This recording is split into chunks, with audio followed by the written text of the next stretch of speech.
ஒரு பள்ளிக்கூடம் வகுப்பு நடந்துகிட்டு இருக்கு. ஆசிரியர் பாடம் நடத்திக்கிட்டு இருக்கிறார். நடத்தி முடிச்ச உடனே கேட்டார், மாணவர்களே, இதுவரைக்கும் நான் நடத்தின பாடத்தில் உங்களுக்கு ஏதாவது சந்தேகம் இருக்கா அப்படின்னு கேட்டார். அப்புறம் ஒவ்வொருத்தராக கேட்டார். ஒரு மாணவன் எழுந்திருச்சான். சார், எனக்கு சந்தேகம் எதுவுமே இல்லைன்னா. ஏன்னு கேட்டார். ஏன்னா எனக்கு நீங்கள் நடத்தின பாடம் தெளிவாக புரிஞ்சுட்டுது, அதனால் சந்தேகம் வரலன்னா. இன்னொரு மாணவன் எழுந்திருச்சான். சார், எனக்கும் சந்தேகம் எதுவும் இல்லைன்னா. ஏண்டான்னு கேட்டார். ஏன்னா எனக்கு நீங்கள் நடத்தின பாடம் எதுவுமே புரியல, அதனால் சந்தேகம் வரல அப்படின்னா. இந்த இடத்துல நாம் கொஞ்சம் சிந்திச்சு பார்க்கணும். இந்த உலகத்தில் எல்லாம் புரிஞ்ச ஒருத்தனுக்கும் சந்தேகம் வராது, எதுவுமே புரியாத ஒருத்தனுக்கும் சந்தேகம் வராது. அறகுறையாக புரிஞ்சுக்கிட்டவன் இருக்கான் பாருங்க, அவனுக்கு தான் அடிக்கடி சந்தேகம் வரும். ஆக மாணவர்களை இந்த 3 வகையாக பிரிக்கலாம். அதே மாதிரி தான் மனிதர்களையும் 3 வகையாக பிரிக்கிறாங்க ஆன்மீகவாதிகள். ஒரு ஆன்மீக பெரியவர் என்ன சொல்றார் தெரியுமா? இந்த உலகத்தில் 3 வகையான மனிதர்கள் இருக்கிறாங்களாம். முதல் வகை எப்படி தெரியுமா? இவங்களுக்கு எதையும் தெரிஞ்சுக்கணுங்கிற அவசியமே கிடையாது. ஏன்னா அவங்களுக்கு எல்லாமும் தெரியும். இவங்க ஞானத்தின் முழு வடிவாக இருக்கிற காரணத்தினால அவங்களுக்கு எந்த சந்தேகமும் இல்லை, எந்த கேள்விகளும் கிடையாது. இந்த நிலையில் இருக்கிறவன் கிருஷ்ணன்.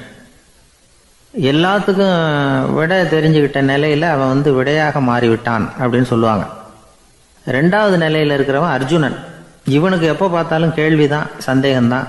பதில் சொல்ல சொல்ல அவனுக்கு இருக்கிற சந்தேகமும் அதிகமாகிட்டே இருக்கும், குறையவே குறையாது.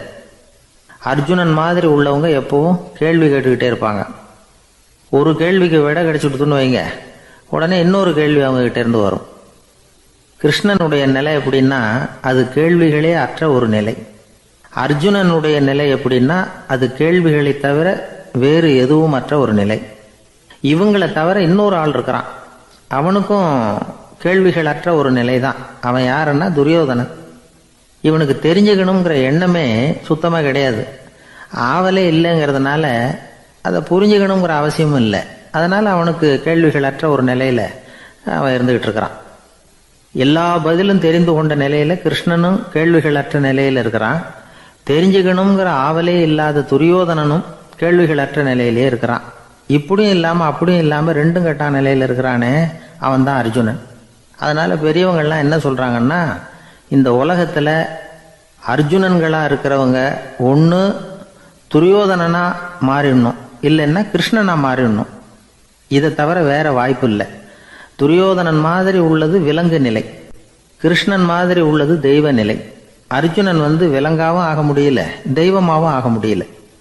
இப்படி 2ம் கெட்டானா இருக்கிற வரைக்கும் இந்த கேள்விகளும் பிரச்சனைகளும் இருந்துகிட்டே தான் இருக்கும். இதுதான் பெரியவர்கள் சொல்லுகிற அனுபவ உண்மை. ஒரு ஆசிரியர் ரொம்பவும் விரிவாக விளக்கமாக பாடம் நடத்தின பிறகு, மாணவர்களே, ஏதாவது சந்தேகம் இருந்தால் கேளுங்கன்னாராம். ஒரு மாணவன் எழுந்திருச்சான். சார், எனக்கு ஒரு சந்தேகம்னா. என்னன்னு கேட்டார். இது வரைக்கும் என்ன பாடம் சார் நடத்துனீங்க அப்படின்னா அந்த பையன். ஒரு ஊரில் ஒருத்தர் இருந்தான். ஏதோ ஒரு சின்ன அலுவலகத்தில் வேலை பார்த்துக்கிட்டு இருந்தான். ரொம்ப ஏழை. வர்ற கொஞ்சம் வருமானத்தை வச்சு வாழ்க்கையை ஓட்டிக்கிட்டு இருந்தான். ஒரு நாள் தெரு வழியாக அவன் நடந்து வந்துக்கிட்டு இருக்கிறான். தெருவில் ஒரு காசு கிடந்தது. அதை பார்த்துட்டான். அது குனிஞ்சு எடுத்தான். அது ஒரு பழங்கால காசு. அந்த காசு நடுவில் ஒரு துளை இருந்தது, அதாவது துளையிட்ட நாணயம். பழங்காலத்தில் புழக்கத்தில் இருந்த ஒரு நாணயம் அது. துளையிட்ட நாணயம் கிடைச்சதுன்னா ரொம்ப நல்லது, அது அதிர்ஷ்டம் அப்படின்னு ஒரு நம்பிக்கை உண்டு. இவன் கையில் அது கிடைச்சதும் ரொம்ப சந்தோஷப்பட்டான். இனிமேல் என்னுடைய கஷ்டம்லாம் தீரப்போகுது, அதிர்ஷ்டம் என்னை தேடி வரும், நான் பணக்காரன் ஆகிடுவேன் அப்படின்னு சொல்லிட்டு அந்த காசை தன்னுடைய கோட்டு பையில் பத்திரமா போட்டு வச்சுக்கிட்டான். அடிக்கடி அதை தொட்டு பார்த்துக்கிறது உண்டு, வெளியில் எடுக்க மாட்டான். இப்படியே கொஞ்ச காலம் ஆச்சு. அதுக்கப்புறம் என்னாச்சு தெரியுமா? நிஜமாகவே அதிர்ஷ்டம் அவனை தேடி வர ஆரம்பிச்சுட்டுது. செல்வம் குவிஞ்சுது. பணம், பதவி, புகழ் எல்லாம் சேர்ந்தது. சமூகத்தில் அவன் ஒரு பெரிய மனுஷன் ஆகிட்டான். எல்லாரும் அவனை பாராட்டினாங்க. அவன் எதை தொட்டாலும் வெற்றி, எல்லாம் அந்த காசோட மகிமை அப்படின்னு அவன் மனசுக்குள்ளே நினச்சிக்கிட்டான். தினமும் காலையில் அந்த கோட்டை போட்டுக்கிட்டு தான் வெளியில் கிளம்புவான். புறப்படுறதுக்கு முன்னாடி கோட்டு பாக்கெட்டை தொட்டு பார்த்துக்குவான், உள்ளே காசு இருக்கா அப்படிங்கிறத உறுதிப்படுத்திக்குவான். அதுக்கப்புறம் தான் வெளியில் கிளம்புவான். இப்படியே பல வருஷம் ஓடி போச்சு. ஒரு நாள் அவனுக்கு அந்த ஆசை வந்துட்டுது. அதாவது அந்த துளையிட்ட நாணயத்தை எடுத்து கண்ணால் பார்க்கணும் அப்படின்னு. காலையில் சாப்பிட்டுக்கிட்டு இருந்தான். அப்போ தன்னுடைய மனைவிகிட்ட சொன்னான், ரொம்ப நாளைக்கு அப்புறம் என்னுடைய அந்த நாணயத்தை இன்றைக்கி வெளியில் எடுத்து பார்க்க போகிறேன்னா. என்னத்துக்கு அது, இப்போ அதை பார்க்க வேணாமே அப்படின்னு மெதுவாக இழுத்தாங்க அந்த அம்மா. இல்லை நான் பார்த்தே தீரணும் அப்படின்னு அவன் தன்னுடைய சட்டை பைக்குள்ளே கையை விட்டான். உள்ளே இருந்த நாணயத்தை வெளியில் எடுத்தான். பார்த்தா அவனுக்கு ஆச்சரியமாக போச்சு. அந்த நாணயத்தில் தொலையே இல்லை. என்ன ஆச்சு அப்படின்னு சொல்லி அவன் ரொம்ப குழம்பி போயிட்டான். இப்போ அந்த அம்மா சொன்னாங்க, நான் தான் ஒரு நாள் உங்கள் கோட்டு ரொம்பவும் தூசியாக இருக்கேன்னு சொல்லி அதை ஜன்னலுக்கு வெளியில் உதறினேன். உள்ளே இருந்த அந்த காசு அப்போ எனக்கு தெரியாது, ஞாபகத்தில் இல்லை. அது தெருவில் விழுந்துட்டது போல இருக்கு. அதுக்கப்புறம் எவ்வளவோ தேடி பார்த்தேன், கிடைக்கல. அதுக்குள்ளே அதை யாரோ எடுத்துகிட்டு போயிட்டாங்க போல இருக்கு. அது இல்லைங்கிறது உங்களுக்கு தெரிஞ்சால் வருத்தமாக இருக்குமேங்கிறதுக்காக நான் தான் வேற ஒரு நாணயத்தை எடுத்து சட்டை பைக்குள்ளே வச்சுட்டேன் அப்படின்னு விவரத்தை சொன்னாங்க அந்த அம்மா. இது எப்போ நடந்ததுன்னு கேட்டான். உங்களுக்கு அந்த காசு கிடைச்சதே அன்னைக்கு மறுநாளே இது நடந்து போச்சு அப்படின்னாங்களாம். இதை கொஞ்சம் யோசனை பண்ணி பாருங்க. அவனுக்கு அதிர்ஷ்டத்தை கொடுத்தது அந்த நாணயம் இல்லை, அவனுடைய நம்பிக்கை, அதாவது தன்னம்பிக்கை. அதுதான் வேலை செஞ்சிருக்கு. இதிலிருந்து நாம் தெரிஞ்சுக்க வேண்டியது என்னென்னா, வாழ்க்கையில் முன்னேற நினைக்கிறவங்களுக்கு தன்னம்பிக்கை ரொம்ப முக்கியம். அது இல்லைன்னா முன்னேற முடியாது. ஒருத்தன் சொன்னானா, நான் எப்போவுமே என்ன தான் சார் நம்புவேன், மற்றவங்கள நம்ப மாட்டேன். நேற்றுக்கு பாருங்கள், திடீர்னு 10 பேர் என்னை அடிக்க வந்துட்டாங்க, நான் ஒருத்தனாகவே அதை சமாளித்தேன் அப்படின்றான் ரொம்ப பெருமையாக. அது எப்படின்னு கேட்டாங்களாம். ஒரே ஓட்டமாக அங்கேருந்து ஓடி வந்துட்டேன் அப்படின்னானா. வாழ்க்கையில் ரொம்பவும் அடிபட்டு அல்லல் போட்டுக்கிட்டு இருக்கிற ஒருத்தர் வந்தார். மனசு ரொம்பவும் நொந்து போய் பேசினார். இந்த உலகத்தில் மனுஷனாக பிறந்ததை விட மாடாக பிறந்திருக்கலாம் சார் அப்படின்னார். திடீர்னு வந்து என்கிட்ட இப்படி சொன்னால் அதுக்கு நான் என்னங்க பண்ண முடியும் அப்படின்னேன். உங்ககிட்ட வரணும்னு தோணுச்சு, அதனால் வந்தேன் அப்படின்னார். சரிங்க, இப்படி ஒரு யோசனை வந்ததுக்கு என்ன காரணம் அப்படின்னு சொல்லி அவர்கிட்ட கேட்டேன். அதுக்கு அவர் சொன்னார், என் பையனுக்கு வேலை தேடுறேன் கிடைக்கல, பொண்ணுக்கு மாப்பிள்ளை தேடுறேன் கிடைக்கல, வீடு கட்டுறதுக்கு கடன் கேட்குறேன் கிடைக்கல. மாடாக பிறந்திருந்தா இது மாதிரி கவலையெல்லாம் கிடையாதுல்ல, பேசாமல் வைக்கோலை தின்னுக்கிட்டு அசை போட்டுக்கிட்டே கடந்து விடலாமே அப்படின்னார் அலட்சியமாக. அதுக்கப்புறம் தான் அவர் சொன்ன கருத்தை நானும் கொஞ்சம் அசை போட ஆரம்பித்தேன் மனசுக்குள்ளே. இப்போது இயற்கையை பொறுத்த வரைக்கும் அது நாம் எல்லாரும் மகிழ்ச்சியாக வாழணும் அப்படின்னு தான் விரும்புது. விலங்குகள், பறவைகள், தாவரங்கள், அப்புறம் மற்ற உயிரினங்கள் எல்லாமும் நல்லபடியாக இருக்கணும் அப்படிங்கிறது தான் இயற்கையோட விருப்பம். அதில் ஒன்றும் சந்தேகம் இல்லை. இயற்கையோட அமைப்பை கொஞ்சம் கவனித்து பார்த்தா அதை நாம் நல்லா புரிஞ்சுக்கலாம். இருந்தாலும் இந்த ஆள் சொன்னதை கேட்ட பிறகு தான் ஒரு முக்கியமான வேறுபாடு புரிஞ்சுது. அதாவது இந்த உலகத்தில் உள்ள முக்கியமான பிரச்சனைகள் 6. அந்த 6 பிரச்சனைகளும் ஆடு மாடுகளுக்கு கிடையாது, மரம் செடி கொடிகளுக்கு கிடையாது. ஆனால் மனுஷன் அந்த 6 பிரச்சனைகளையும் சந்திக்க வேண்டியிருக்கு. சரி, அந்த 6 பிரச்சனைகள் என்னென்ன தெரியுமா? முதல்ல இந்த ஆடு மாடுலாம் நமக்குன்னு சொந்தமாக ஒரு வீடு இல்லையே அப்படின்னு கவலைப்பட்டுக்கிட்டு இருக்கிறதில்ல. ஆனால் மனிதனுக்கு வீடு தேவைப்படுது. இது ஒரு வித்தியாசம். இப்போ 2வது பிரச்சனை என்னென்னா ஆடை பிரச்சனை. ஒரு கோழியோ சேவலோ நாம் போட்டுக்கிறதுக்கு ஒரு சட்டை இல்லையே அப்படின்னு கவலைப்படுறதில்ல. ஆனால் மனுஷனுக்கு அந்த கவலை உண்டு. சரி, இப்போ 3வது என்னன்னு பார்த்தா கல்வி பிரச்சனை. ஒரு பசுமாடு கவலையோடு நின்றுக்கிட்டு இருக்கு அப்படின்னு வச்சுக்குவோம். நீங்கள் அதுக்கிட்ட போய், ஏன் பசுமாடை கவலையோடு நின்றுக்கிட்டு இருக்கிற அப்படின்னு கேட்குறீங்க.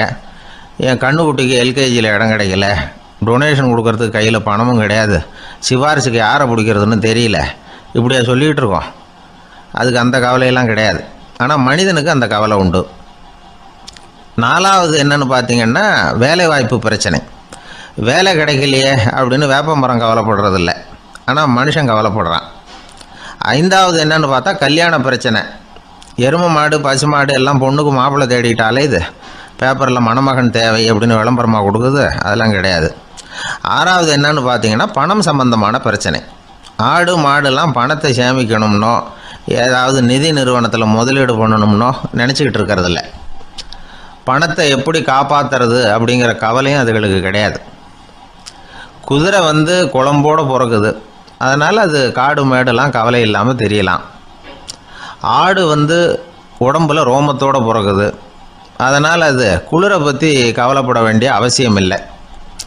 ஆனால் மனுஷனை பார்த்திங்கன்னா அவன் தான் ஒன்றுமில்லாமல் பிறக்கிறான். ஏன் இந்த பாகுபாடு அப்படின்னு கேட்டால் இதை பற்றி கொஞ்சம் சிந்திச்சு பார்க்கணும்.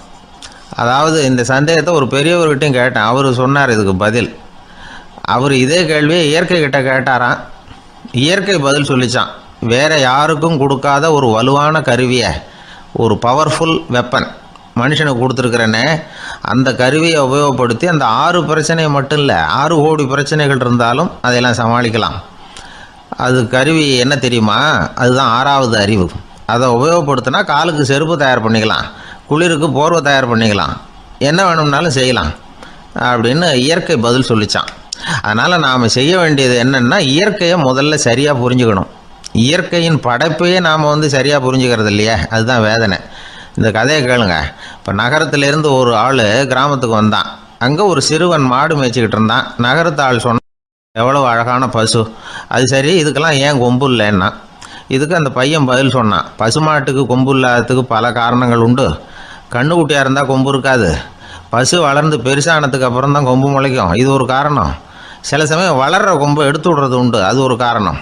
ஆனால் இதுக்கு ஏன் கொம்பு இல்லைன்னு கேட்குறீங்க, அதுக்கு என்ன காரணம்னா இது பசு இல்லை குதிரை அப்படின்னானா. கத்தியை தீட்டாதே புத்தியை தீட்டு அப்படின்னு ஒரு பெரியவர் புத்தி சொன்னார். அதை கேட்ட ஒரு இளைஞன், அது எப்படி பெரியவரை புத்தியை தீட்டுறது? கத்தியை தீட்டுன்னு சொன்னால் ஒரு கருங்கல்லில் கத்தியை தேய்க்கலாம், புத்தியை தீட்டுன்னு சொன்னால் எப்படி தலையை கொண்டுட்டு போய் தரையில் தேய்ச்சிக்கிட்டு இருக்க முடியுமா அப்படின்னா.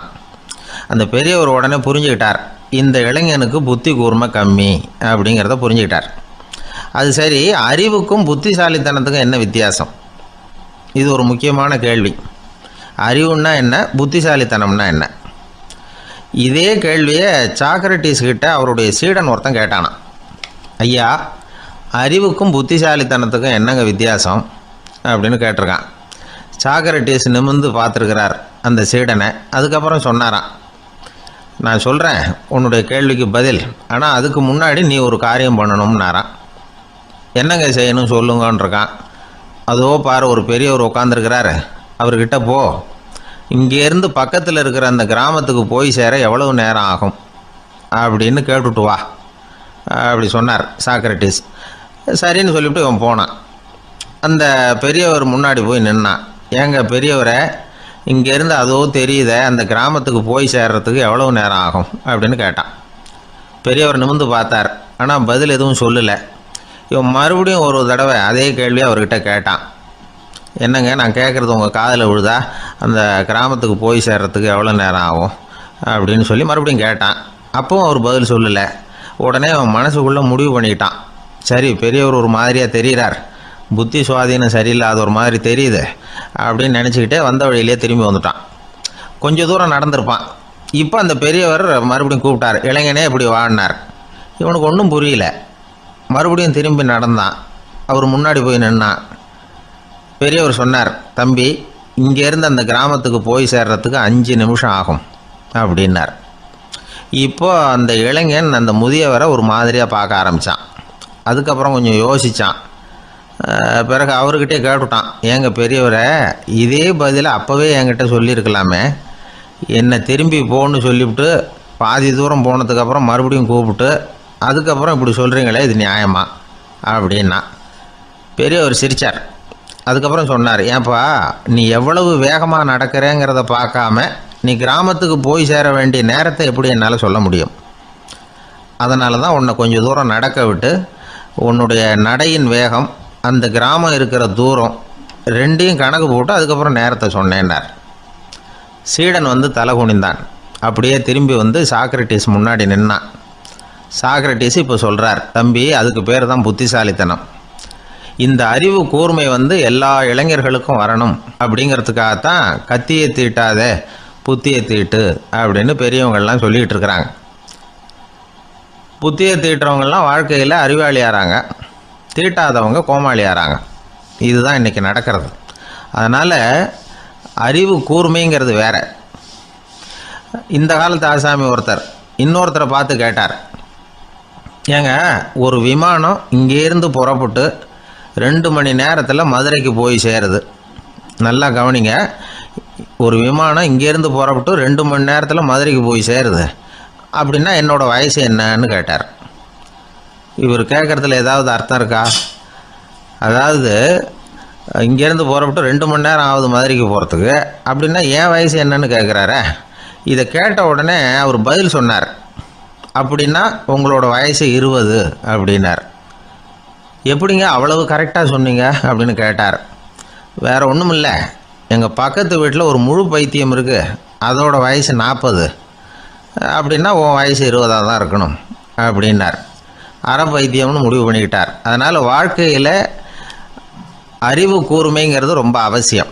அந்த புத்திசாலித்தனம் இருக்கிறவங்க வாழ்க்கையில் வெற்றி பெறுவது நிச்சயம். ஒரே ஒரு ஊரில் ஒரு ராஜா இருந்தார். அவர் பேரில் மக்களுக்கு ரொம்ப மரியாதை. அவ்வளவு நல்லா ஆட்சி புரிஞ்சுக்கிட்டு வந்தார். அவருக்கு வயசாயிட்டுது.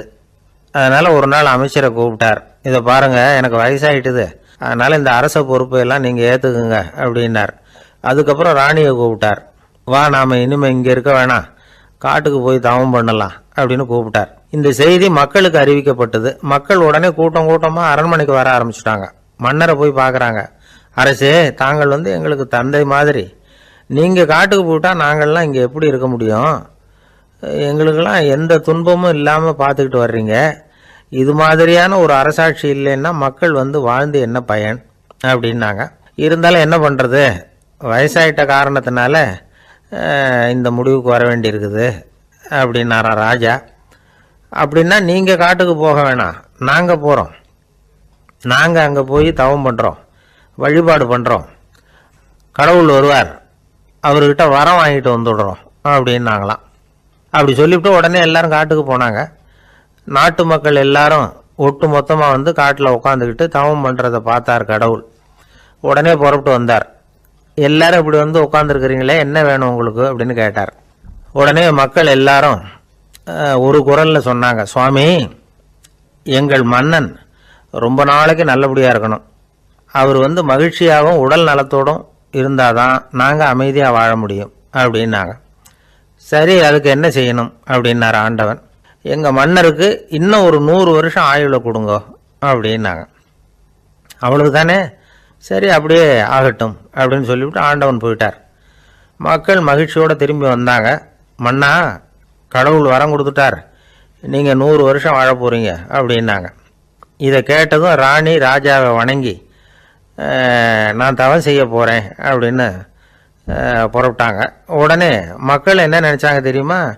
ஐயோ, நாம் ராஜாவுக்கு மட்டும்தானே நீண்ட ஆயுள் வேணும்னு வரம் வாங்கினோம், ராணிக்கு வாங்கலையே, அதுதான் கோபத்தில் புறப்பட்டாங்க போல இருக்கு அப்படின்னு நினச்சி வருத்தப்பட்டாங்க. ஆனால் ராணி நினச்சது அது இல்லை.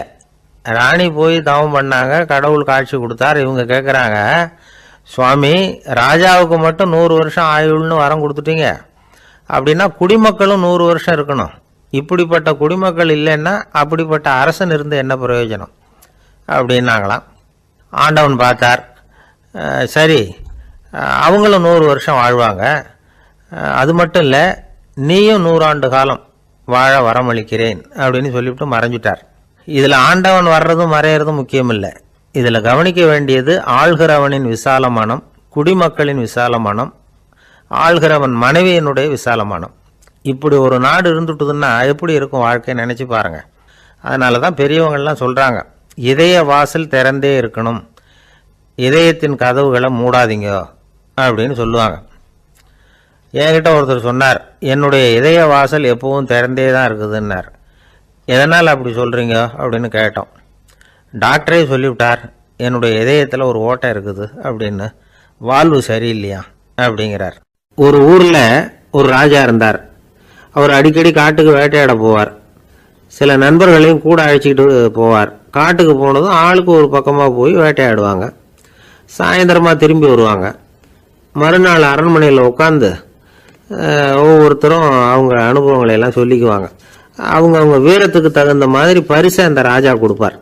இது மாதிரி ஒரு தடவை எல்லாரும் வேட்டைக்கு போயிட்டு திரும்பி வந்ததும் உட்காந்து பேச ஆரம்பிச்சிருக்கிறாங்க. ஒருத்தன் சொன்னான், தன்னுடைய வீர தீர செயலை பற்றி அளக்க ஆரம்பிச்சிட்டான். ஏன்னா அதுக்கு பரிசு கிடைக்க போகுதில்ல, அதனால். அவன் என்ன சொன்னான் தெரியுமா? அரசே, நேற்றுக்கு காட்டில் என்னாச்சு தெரியுமா? எனக்கு நேராக ஒரு சிங்கம் வாயை திறந்துக்கிட்டு வந்துட்டுது. நான் பயப்படவே இல்லை. உடனே ஒரு கல்லை எடுத்து குறி பார்த்து வீசினேன். சிங்கத்து வாய்க்குள்ளே போய் அந்த கல் மாட்டிக்கிட்டுது. அவ்வளவுதான். அந்த சிங்கம் என்னை பார்த்துட்டு பயந்துட்டு ஒரே ஓட்டமாக திரும்பி ஓடி போயிட்டுது அப்படின்னா. ஆஹா பலே அப்படின்னு எல்லாரும் கை தட்டினாங்க. ரெண்டாவது ஆள் ஒருத்தன் எழுந்திரிச்சான். அவன் சொல்ல ஆரம்பித்தான், அரசே, நான் போன வழியில் 2 பெரிய மலைப்பாம்பு கிடந்தது. என்னை முழுங்கிறதுக்கு வந்தது. நான் என்ன பண்ணேன் தெரியுமா? அந்த 2 பாம்போட வாலையும் ஒன்றா சேர்த்து முடிச்சு போட்டுட்டேன். அவ்வளவுதான். அது அங்கே இழுக்க இது இங்கே இழுக்க முடிச்சு நல்லா இறுகி போட்டுது அப்படின்றான். ஆஹா அற்புதம்னு சொல்லி எல்லாரும் கை தட்டினாங்களாம். அடுத்தபடியாக 3வது ஆள் ஒருத்தன் வந்தான். அவன் சொல்ல ஆரம்பித்தான், மன்னா, நான் போன பாதையில் குறுக்க ஒரு ஆறு, அதில் இறங்கி குளித்தேன். யாரோ காலை பிடிச்சி இழுக்கிறது மாதிரி இருந்தது. திரும்பி பார்த்தா ஒரு பெரிய முதலை. நான் உடனே அப்படியே ஒரு துள்ளல் துள்ளி அது முதுகில் போய் உக்காந்துக்கிட்டேன். அதை அப்படியே கரைக்கு நீந்த வச்சேன். கரைக்கு வந்து சேர்ந்ததும் அப்படியே ஒரே துள்ளி குதிச்சு கரைக்கு வந்துட்டேன் அப்படின்றான். அவன் தன்னுடைய வீரத்தை அப்படி சொல்லியிருக்கான். அடடா எப்பேற்பட்ட வீரம் அப்படின்னு எல்லாரும் கை தட்டினாங்களாம். 4வது ஆள் எழுந்திரிச்சான். மன்னா, நான் போன இடத்துல ஒரு கரடி வந்து என்னை துரத்த ஆரம்பிச்சுட்டுது. நான் ஒரு மலை உச்சிக்கு வந்துட்டேன். அதுக்கப்புறம் ஒரு அடி எடுத்து வச்சாலும் அதில் பாதாளத்தில் விழ வேண்டியது தான். அந்த நேரம் பார்த்து ஒரு பெரிய ராட்சச கழுகு அந்த பக்கமாக பறந்து வந்தது. நான் உடனே அப்படியே உயர எழும்பி அந்த கழுகோட காலை பிடிச்சிக்கிட்டேன். அப்படியே தொங்கிக்கிட்டே வந்தேன். ஒரு நல்ல இடம் வந்ததும் தொப்புன்னு கீழே குதிச்சு நடந்து வந்துட்டேன். இதுக்கும் எல்லாரும் கை தட்டுறாங்க. கடைசியாக ஒரு ஆள் எழுந்திரிச்சான். அரசே, நான் வந்து போன வழியில் ஒரு பெரிய யானை குறுக்க வந்தது. பயங்கரமாக சத்தம் போட்டுக்கிட்டே வந்தது. நான் பயந்து ஓடலை. உடனே என்ன பண்ணேன் தெரியுமா? அந்த யானையோட வாலை பிடிச்சி தூக்கினேன். தலைக்கு மேலே தூக்கி கரன்னு சுற்றினேன். வேகமாக சுற்றி வீசி எறிஞ்சேன். அவ்வளவுதான். அதே ஸ்பீடில் அந்த யானை மேலே போக ஆரம்பிச்சுட்டுது. இன்னும் கூட அது போய்கிட்டே தான் இருக்குது, கீழே விழவே இல்லைன்னா. இதை கேட்டதும் ராஜாவுக்கு கோபம் வந்துட்டுது. என்ன முட்டாள்னு நினச்சிக்கிட்டு பேசுறியா? யானையை வந்து நீ வாழை பிடிச்சி தூக்குன, அதை நான் நம்பணுமா அப்படின்னார். உடனே இவன் பணிவாக பதில் சொன்னான், அரசே, ஒரு சிங்கத்து வாயில கல் மாட்டிக்கிட்டதை நம்புறீங்க, மலைப்பாம்பு வாழை பிடிச்சி முடிச்சு போட்டதை நம்புறீங்க, முதல்ல முதுகில் சவாரி பண்ணதையும் நம்புறீங்க, கழுகு காலை பிடிச்சிக்கிட்டு பறக்கிறதையும் நம்புறீங்க. அப்படி நம்புறப்ப நான் சொன்னதை மட்டும் நம்பக்கூடாதா அப்படின்னு கேட்டானான். பொய் சொன்னவங்கெல்லாம் தலையை தொங்க போட்டுக்கிட்டாங்களாம். ராஜா அவங்கள பார்த்து சொன்னாராம், நீங்கள் எல்லாரும் என்னை முட்டாளாக்கி இருக்கிறீங்க. கடைசியாக பேசின இவன் தான் எனக்கு உண்மை எது பொய் எதுங்கிறத புரிய வச்சிருக்கிறான். இவன் தான் உண்மையான தைரியசாலி அப்படின்னு சொல்லி அவனுக்கே பரிசையெல்லாம் கொடுத்து பாராட்டினாராம். இப்படி ஒரு கதை. உண்மையை நிலைநாட்டுகிறவன் தான் உண்மையான வீரன் அப்படிங்கிறத இதுல இருந்து நாம புரிஞ்சுக்கணும். இந்த காலத்துல எல்லாம் பொய் சொன்னாதான் பிழைக்க முடியுங்கிறது ஒரு சில பேரோட நம்பிக்கை. ஒரு அப்பாவுக்கு தன் மகனுக்கு பொய் சொல்ல தெரியலையேங்கிற கவலை. பொய் சொன்னாதான் இந்த உலகத்துல பிழைக்கலாம், ஆனா இவனுக்கு அது தெரியலையே, அதனால இவனை அழைச்சிட்டு போய் நடுக்கடல்ல விட்டுட்டு வந்துருவோம் அப்படின்னு அழைச்சிட்டு புறப்பட்டான். கடற்கரைக்கு போனான். மகனுக்கு சந்தேகம், எங்கப்பா என்ன அழைச்சிட்டு போறேன்னு கேட்டிருக்கான். கடல்ல மீன் பிடிக்க கற்றுக் கொடுக்க போறேன் உனக்கு அப்படின்னானா. நான் ஏற்கனவே மீன் பிடிச்சிட்டேனேன்னானா இவன் மகன். எங்க அதுன்னு கேட்டிருக்கான். அப்பங்காரன். சுட்டு சாப்பிட்டுட்டேன் இருக்கான் புள்ள. அப்பங்காரன் பார்த்தான், சரி நம்ம புள்ள பொழைச்சிக்கோ அப்படின்னு சொல்லி திருப்பி அழைச்சிட்டு வந்துட்டானா. இணை புரியாத 2 நண்பர்கள் இருந்தாங்களாம். 2 பேரும் விடாம சிகரெட் குடிக்கிறவங்க. அதுல ஒருத்தன் செத்து போட்டான். இன்னொருத்தன் அதுக்கப்புறம் 2 சிகரெட்டா குடிக்க ஆரம்பிச்சானா. ஏன் இப்படி பண்றேன்னு கேட்டிருக்காங்க. நான் ஒரு சிகரெட்டு தான் குடிக்கிறேன், செத்து போன என்னுடைய ஃப்ரெண்டு இருக்கானே செத்து போனவன், அவனுக்காக இன்னொரு சிகரெட்டு குடிக்கிறேன் அப்படின்னு நானா. இது ரொம்ப ஆபத்து, விட்டுடு அப்படின்னு சொல்லியிருக்காங்க. சரின்னு ஒத்துக்கிட்டான். ஆனால் அதுக்கப்புறமும் ஒரு சிகரெட் வீதமாக குடிச்சிக்கிட்டே இருந்தான். சிகரெட்டு பழக்கத்தை நீ இன்னும் விடலையான்னு கேட்டாங்களாம். அந்த பழக்கத்தை நான் எப்போ விட்டுட்டேன், இப்போ நான் குடிக்கிறது என் ஃப்ரெண்டுக்காக அப்படின்னு நானா. இவங்கெல்லாம் எப்படி திருந்துறது? அளவுக்கு மிஞ்சினால் அமிர்தமும் நஞ்சு அப்படின்னு சொல்லுவாங்க. அது உண்மைதான். ஒருத்தருக்கு அளவுக்கு மீறிய புகழ் வந்துட்டுதுன்னு வச்சுங்க, அது கூட ஆபத்தா போயிடுறது உண்டு. பழங்காலத்துல எல்லாம் கிரேக்க தேசத்துல ஒரு பழக்கம் உண்டாம். அதாவது யாராவது ஒருத்தரை நாடு கடத்தணும்னா அதுக்கு ஒரு வழி உண்டு. அதாவது ஒருத்தரை நாடு கடத்தணும்னு மக்கள் விரும்புறாங்கன்னு வச்சுங்களேன், அவர் பேரை ஒரு மண்பாண்ட ஓட்டுச்சில்லில் எழுதி அதை ஒரு குறிப்பிட்ட பொது இடத்துல போட்டுற வேண்டியது, அவ்வளவுதான். இது மாதிரி பல பேர் போட்டுக்கிட்டே இருப்பாங்க. எல்லாம் அப்படியே குவிஞ்சு போயிடும். அந்த ஓட்டாஞ்சில்லு குவியலில் யாருடைய பேர் அதிகமாக இருக்குதோ அந்த நபரை ஒரு 10 ஆண்டுகள் நாடு கடத்தி விடுவாங்க. இது அந்த ஊர் வழக்கமாக. ஒரு நாள் அந்த குவியலுக்கு பக்கத்தில் ஒரு ஆள் நின்றுக்கிட்டு இருக்கிறான். அவன் கையில் ஒரு ஓட்டாஞ்சில்லு வச்சிருக்கிறான். அதில் யாரோட பேரையோ எழுதணும், எழுதி அந்த இடத்துல போடணுங்கிறது அவன் ஆசை. ஆனால் அவன் படிக்காதவன், அதனால் எழுத தெரியல. யாராவது அந்த வழியாக வர்றாங்களான்னு பார்த்துக்கிட்டே நின்றுக்கிட்டு இருந்தான். ஒரு பெரியவர் வந்துக்கிட்டு இருந்தார். அவர்கிட்ட ஓடினான். கையில் இருந்த மண்பாண்ட சில்லை கொடுத்தான். ஐயா, இதில் ஒரு பேர் எழுதி கொடுங்களேன்னா அந்த பெரியவர் அதை வாங்கி கையில் வச்சுக்கிட்டு என்ன பேர் எழுதணும் சொல்லு அப்படின்னா இவன் சொன்னான், அரிஸ்டைடிஸ் அப்படின்னு எழுதுங்க அப்படின்னா. இதை கேட்டதும் அந்த பெரியவருக்கு அதிர்ச்சி. ஏன்னா அவர் தான் அரிஸ்டைடிஸ், தத்துவ மேதை அரிஸ்டைடிஸ் அவர். இருந்தாலும் நான் தான் அதுங்கிறத காட்டிக்காமல் அந்த ஆளுகிட்ட கேட்டார். அது சரிப்பா, அரிஸ்டைடிஸ்ங்கிற பேரை எழுத சொல்கிற, அவர் உனக்கு என்ன கெடுதல் பண்ணார், அவர் பேரை இதில் எழுத சொல்கிறியே அப்படின்னு கேட்டிருக்கார். அதுக்கு இவன் சொன்னானா, அவர் எனக்கு எந்த கெடுதலும் பண்ணலை, அவரை நான் பார்த்தது கூட இல்லை அப்படின்ட்டுருக்கான். அப்புறம் எதுக்காக அவரை நாடு கடத்தணும்னு நீ ஆசைப்படுற அப்படின்னு கேட்டிருக்கார். இப்போ அந்த ஆள் சொல்கிறான், அரிஸ்டைடிஸை பற்றி எல்லாரும் பேசுகிறாங்க, அவர் ரொம்ப நல்லவர், அவர் ஒரு பெரிய அறிவாளிங்கிறாங்க, அவர் ஒரு பெரிய வள்ளல், பேரறிஞர், இப்படி எல்லாரும் சொல்கிறத கேட்டு கேட்டு எனக்கு ரொம்ப அழுத்து போயிட்டுது, அதனால தான் வெறுப்பாயிட்டேன் அப்படின்னு நானும். இதிலேருந்து என்ன தெரியுது, நாம் நல்லவனாக இருக்கிறதுல ஒன்றும் இடைஞ்சல் இல்லை. ஆனால் நம்மளை நல்லவன் நல்லவன் எல்லாரும் சொல்ல ஆரம்பிச்சிட்டாங்கன்னு வச்சுக்கோங்க, அப்போ இடைஞ்சல் ஆரம்பம்னு அர்த்தம். எதுவுமே அளவுக்கு மிஞ்சி போகாமல் பார்த்துக்க வேண்டியது ரொம்ப அவசியம். அளவுக்கு அதிகமாக ஆசைப்படாதவங்களில் ஆப்ரஹாம் லிங்கனும் ஒருத்தரான். அவர் ஒரு தடவை தன்னுடைய நண்பர்கள்கிட்ட பேசிக்கிட்டு இருந்தாராம். ஒருத்தர் கேட்டிருக்கார், ஒரு மனுஷனுக்கு கால்கள் எவ்வளோ உயரம் இருக்கணும் அப்படின்னு கேட்டாராம். இதுக்கு ஆப்ரஹாம் லிங்கன் சொன்னாராம், அது என்ன இடுப்புலேருந்து தரையை தொடுற அளவுக்கு உயரம் இருந்தால் போதும் அப்படின்னாராம். ஆரம்ப காலத்தில் ஒரு குரு, அப்போ ஒரு சீடன் இருந்தான். அது வேடிக்கையான குரு, வேடிக்கையான சீடன். ஒரு ஆசிரமம். ஒரு நாள் ஒருத்தன் அவசரமாக அந்த குருவை தேடி வந்திருக்கிறான். என்ன விஷயம்னு விசாரித்தார் குரு. உங்கள் சீடர் என்னை அடிச்சுட்டார் அப்படின்னு புகார் பண்ணானா அந்த ஆள். குரு சீடனை கூப்பிட்டார். அடிச்சே அந்த ஆளை அப்படின்னு கேட்டாராம். ஆமான் இருக்கான் சீடன். ஏன் அடிச்சே அப்படின்னு கேட்டாராம். இந்த ஆள் உங்களை பற்றி மட்டமாக பேசிவிட்டான், என்னால் அதை தாங்கிக்க முடியல, அதனால தான் அடிச்சுட்டேன்ருக்கான். அப்படி என்ன பேசினா அப்படின்னு கேட்டாராம். உன்னுடைய குருநாதர் இப்போல்லாம் அர்த்தமில்லாமல் பேச ஆரம்பிச்சுட்டார் அப்படின்னு சொல்லிவிட்டான், அதனால தான் அடிச்சுட்டேன் அப்படின்னு நானா. அதுக்காக அடித்தே அப்படின்னாரான். நான் அதுக்காக அடிக்கலை குருவே, இப்பெல்லாம் நீங்கள் அர்த்தமில்லாமல் பேசுகிறதாக அவன் சொல்கிறான், அப்படின்னா இதுவரைக்கும் நீங்கள் அர்த்தத்தோடு பேசினதாகத்தானே அர்த்தம், அது தப்பு தானே, அதனால தான் அடித்தேன் அப்படின்னு நானா. ஒரு பெரியவர் உட்கார்ந்துருக்கிறார். அவரை சுற்றி அவருடைய தோழர்கள் உட்கார்ந்துருக்கிறாங்க. ஏதோ ஒரு முக்கியமான செய்தியை அவர் அவங்களுக்கு சொல்லிகிட்டு இருக்கிறார். அவங்களும் ஆர்வமாக கேட்டுக்கிட்டு இருக்கிறாங்க. இந்த சமயத்தில் யாரோ ஒரு ஆள் வேகமாக அங்கே வர்றார். வர்ற வேகத்திலேயே எனக்கு ஏதாவது உதவி செய்யுங்க அப்படின்னு கேட்டுக்கிட்டே வர்றார். கேட்கறது உதவி, ஆனால் குரல் மிரட்டுறது மாதிரி இருக்குது, அதட்டி கேட்கறது மாதிரி இருக்குது. இதை கேட்டதும் அந்த பெரியவர் ஆத்திரப்படலை, ஆனால் அவரை சுற்றி இருந்தவங்க ஆத்திரப்பட்டாங்க. இதை பெரியவர் கவனித்தார். கொஞ்சம் அமைதியாக இருங்கன்னார். வந்தவரை கூப்பிட்டார். அவருக்கு சில பொருள்களை கொடுத்தார். என்னங்க இப்போ உங்களுக்கு மகிழ்ச்சி தானே அப்படின்னார். அப்படின்னு அலட்சியமாக அவர் சொல்கிறார். நான் உங்களை நல்ல முறையில் நடத்தினேன்னா அப்படின்னு கேட்குறாரு அவர் மறுபடியும். அதெல்லாம் ஒன்றும் இல்லை அப்படின்னு சொல்லி அவர் சொல்லிகிட்டு இருக்கிறாரு. குரலில் கடுமை குறையில. சுற்றி இருந்தவங்களால இதை பொறுத்துக்க முடியல. கோபத்தோடு அவரை நோக்கி நெருங்க ஆரம்பித்தாங்க. பெரியவர் அவங்களையெல்லாம் தடுத்து நிறுத்தினார்.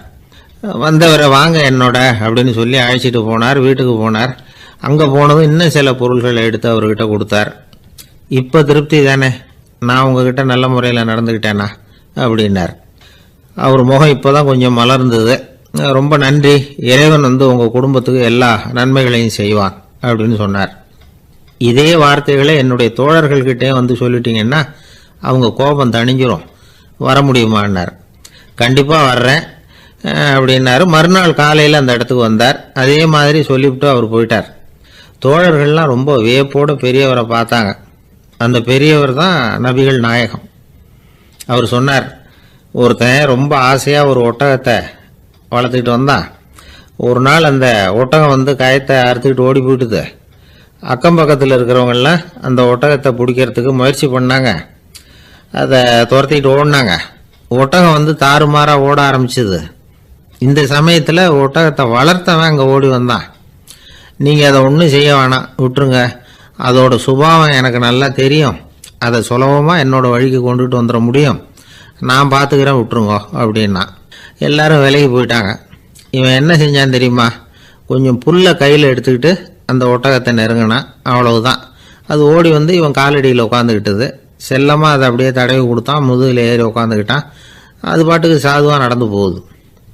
இந்த கதையை நபிகள் நாயகம் தம்முடைய தோழர்களுக்கு சொல்கிறார். ஒட்டகத்தை மட்டும் இல்லை, சில மனிதர்களையும் கூட சில விதத்தில் அணுகிதான் அவர்களை வந்து சீர்திருத்த வேண்டியிருக்குது அப்படிங்கிறத அவங்களுக்கு உணர்த்தினார். இது ஒரு அழகான உளவியல் அணுகுமுறை. சில குடும்ப தலைவர்கள் கூட இந்த ஒட்டகம் மாதிரி நடந்துக்கிறது உண்டு. அப்புறம் அடங்கி போகிறதும் உண்டு.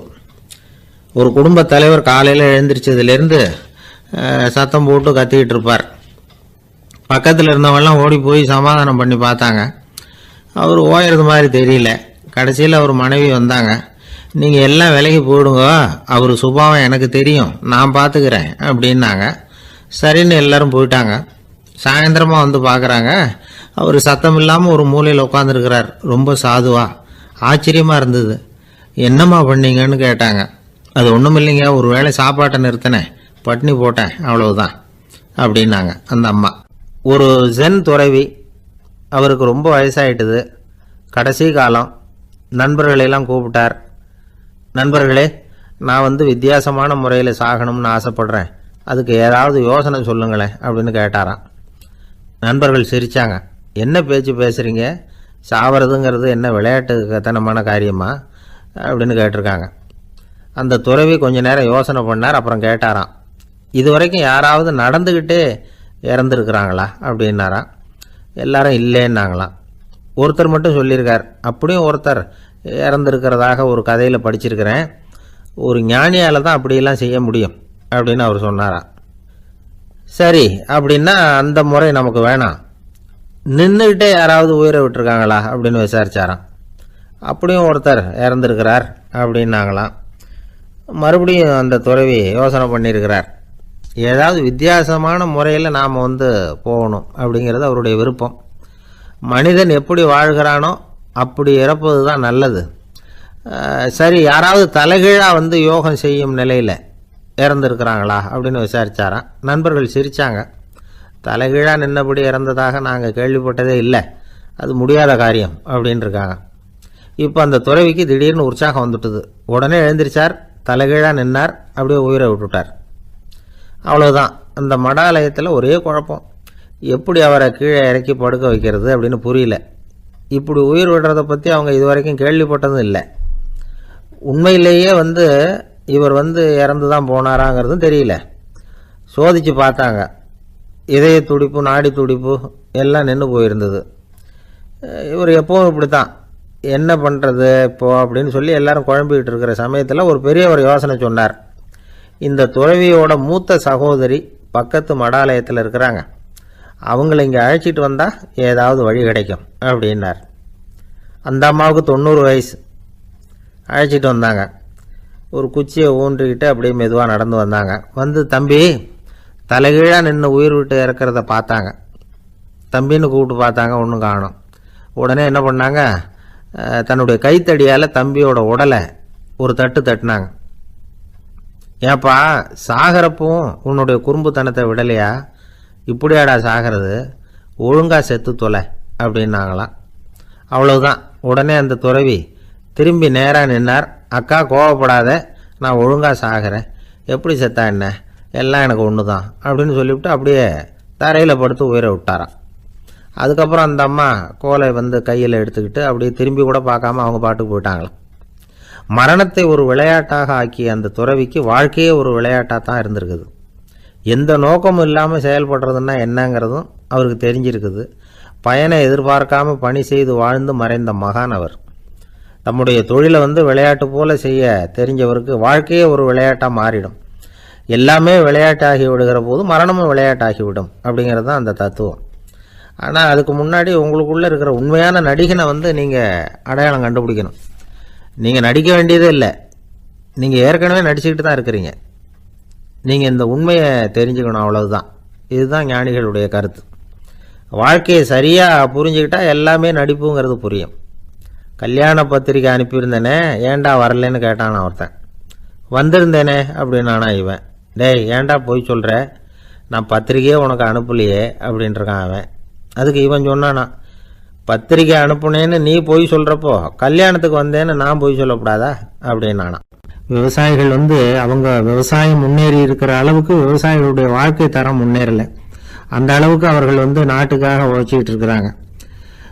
அந்த காலத்திலே அதை பற்றி ஒரு கதை சொல்கிறது உண்டு. ஒரு வயசான ஆள் நிலத்தில் ஏறு உழுதுகிட்டு இருந்தாராம். கிழிஞ்சு போன ஒரு சின்ன துண்டை தான் இடுப்பில் கட்டியிருந்தாராம். தலையில் ஒரு கந்தலை சுற்றி இருந்தார். உடம்பு பூரா சேரு, ரொம்ப ஏழை. ஏறு ஓட்டிகிட்டு இருக்கிறவர் வேற எப்படி இருப்பார்? இருந்தாலும் அந்த ஆள் ரொம்ப ஜாலியாக பாட்டு பாடிக்கிட்டே ஏறு உழுதுகிட்டு இருந்தாராம். உடம்புல தான் அவர் ஏழையை தவிர மனசில் ஒரு ஏழையா தெரியல. அந்த சமயத்தில் அந்த நாட்டு ராஜா அந்த பக்கமாக குதிரை மேலே வந்தாராம். வேட்டைக்கு போயிட்டு பரிவாரங்களோடு திரும்பி வந்துகிட்டு இருக்கிறார். ரொம்ப செல்வ செழிப்புல இருக்கிற ராஜா அவர். அவரு இந்த வயசான விவசாயியை பார்த்துருக்கார். இந்த ஆள் ரொம்பவும் ஏழைங்கிறது அவர் பார்த்தாவே பளிச்சுன்னு தெரியுது. கட்டிக்கிறதுக்கு நல்ல துணி இல்லை, உடம்போ இழைச்சி போயிருக்குது, வயிறு முதுகில் போய் ஒட்டிகிட்டு இருக்கு, கண்ணு குழு விழுந்து போயிருக்குது. ஆனாலும் முகத்தை பார்த்தா சந்தோஷமா இருக்கிற மாதிரி இருக்கு.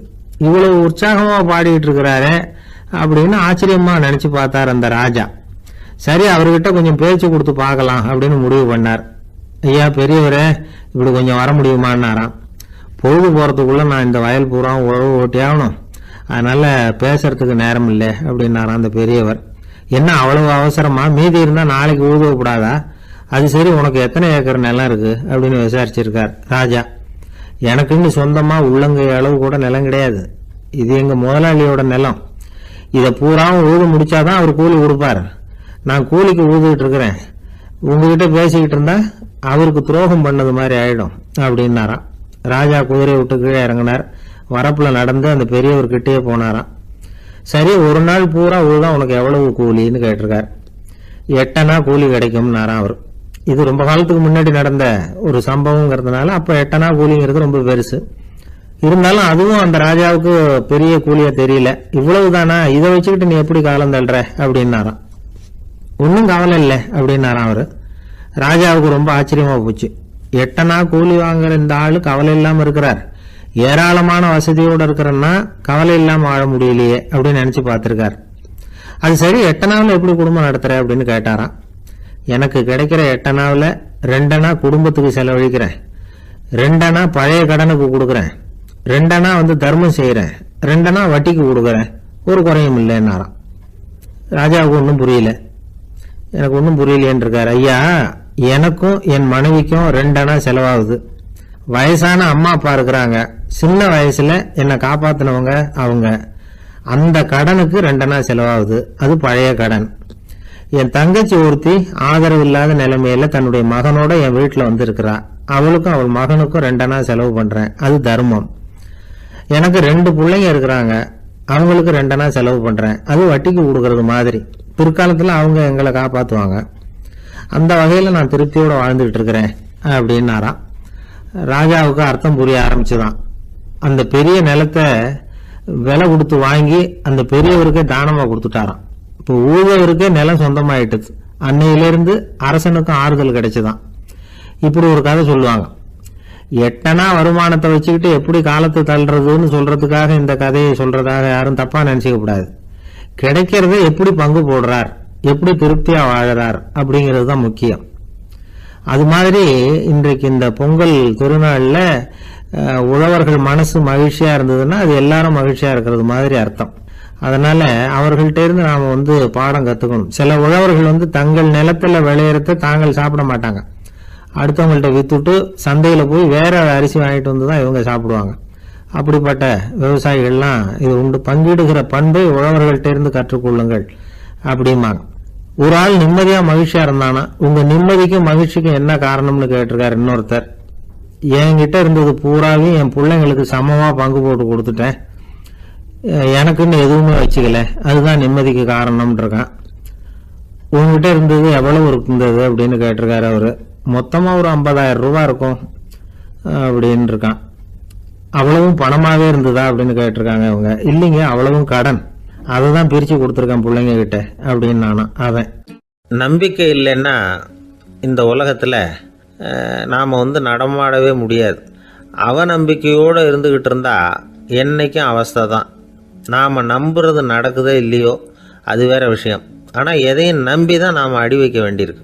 வேற ஒன்றும் வேணாம், ஒரு லாட்ரி சீட்டு வாங்குகிறோம், அது எங்கே நமக்கு விழப்போகுது அப்படிங்கிற அவநம்பிக்கையோடவா வாங்குகிறோம்? பரிசு நமக்கு தான் அப்படிங்கிற நம்பிக்கை உள்ளூர இருக்கிறதுனால தான் அதை வாங்குகிறோம். இருந்தாலும் முடிவு வேறு மாதிரி ஆகிடுது. அதுக்காக மனசு சோர்ந்து போகிறதில்ல, அடுத்த மாதமும் சீட்டு வாங்குகிறோம். இந்த நம்பிக்கை தான் மனித வாழ்க்கைக்கு ஆதாரம். ஒரு கடையில் போய் டீ சாப்பிட்றீங்க, அந்த டீ நல்ல டீ தானா, அதில் விஷம் கலந்துருக்குமா அப்படிங்கிற சந்தேகம் வந்துட்டுதுன்னு வச்சுங்க. அதுக்கப்புறம் அதை எப்படி நீங்கள் சாப்பிட முடியும்? நம்பி தான் சாப்பிட்ணும். ரயில் ஒழுங்காக போய் சேருங்கிற நம்பிக்கை இருக்கிறதுனால தான் அதில் ஏறி உட்காடுறோம்.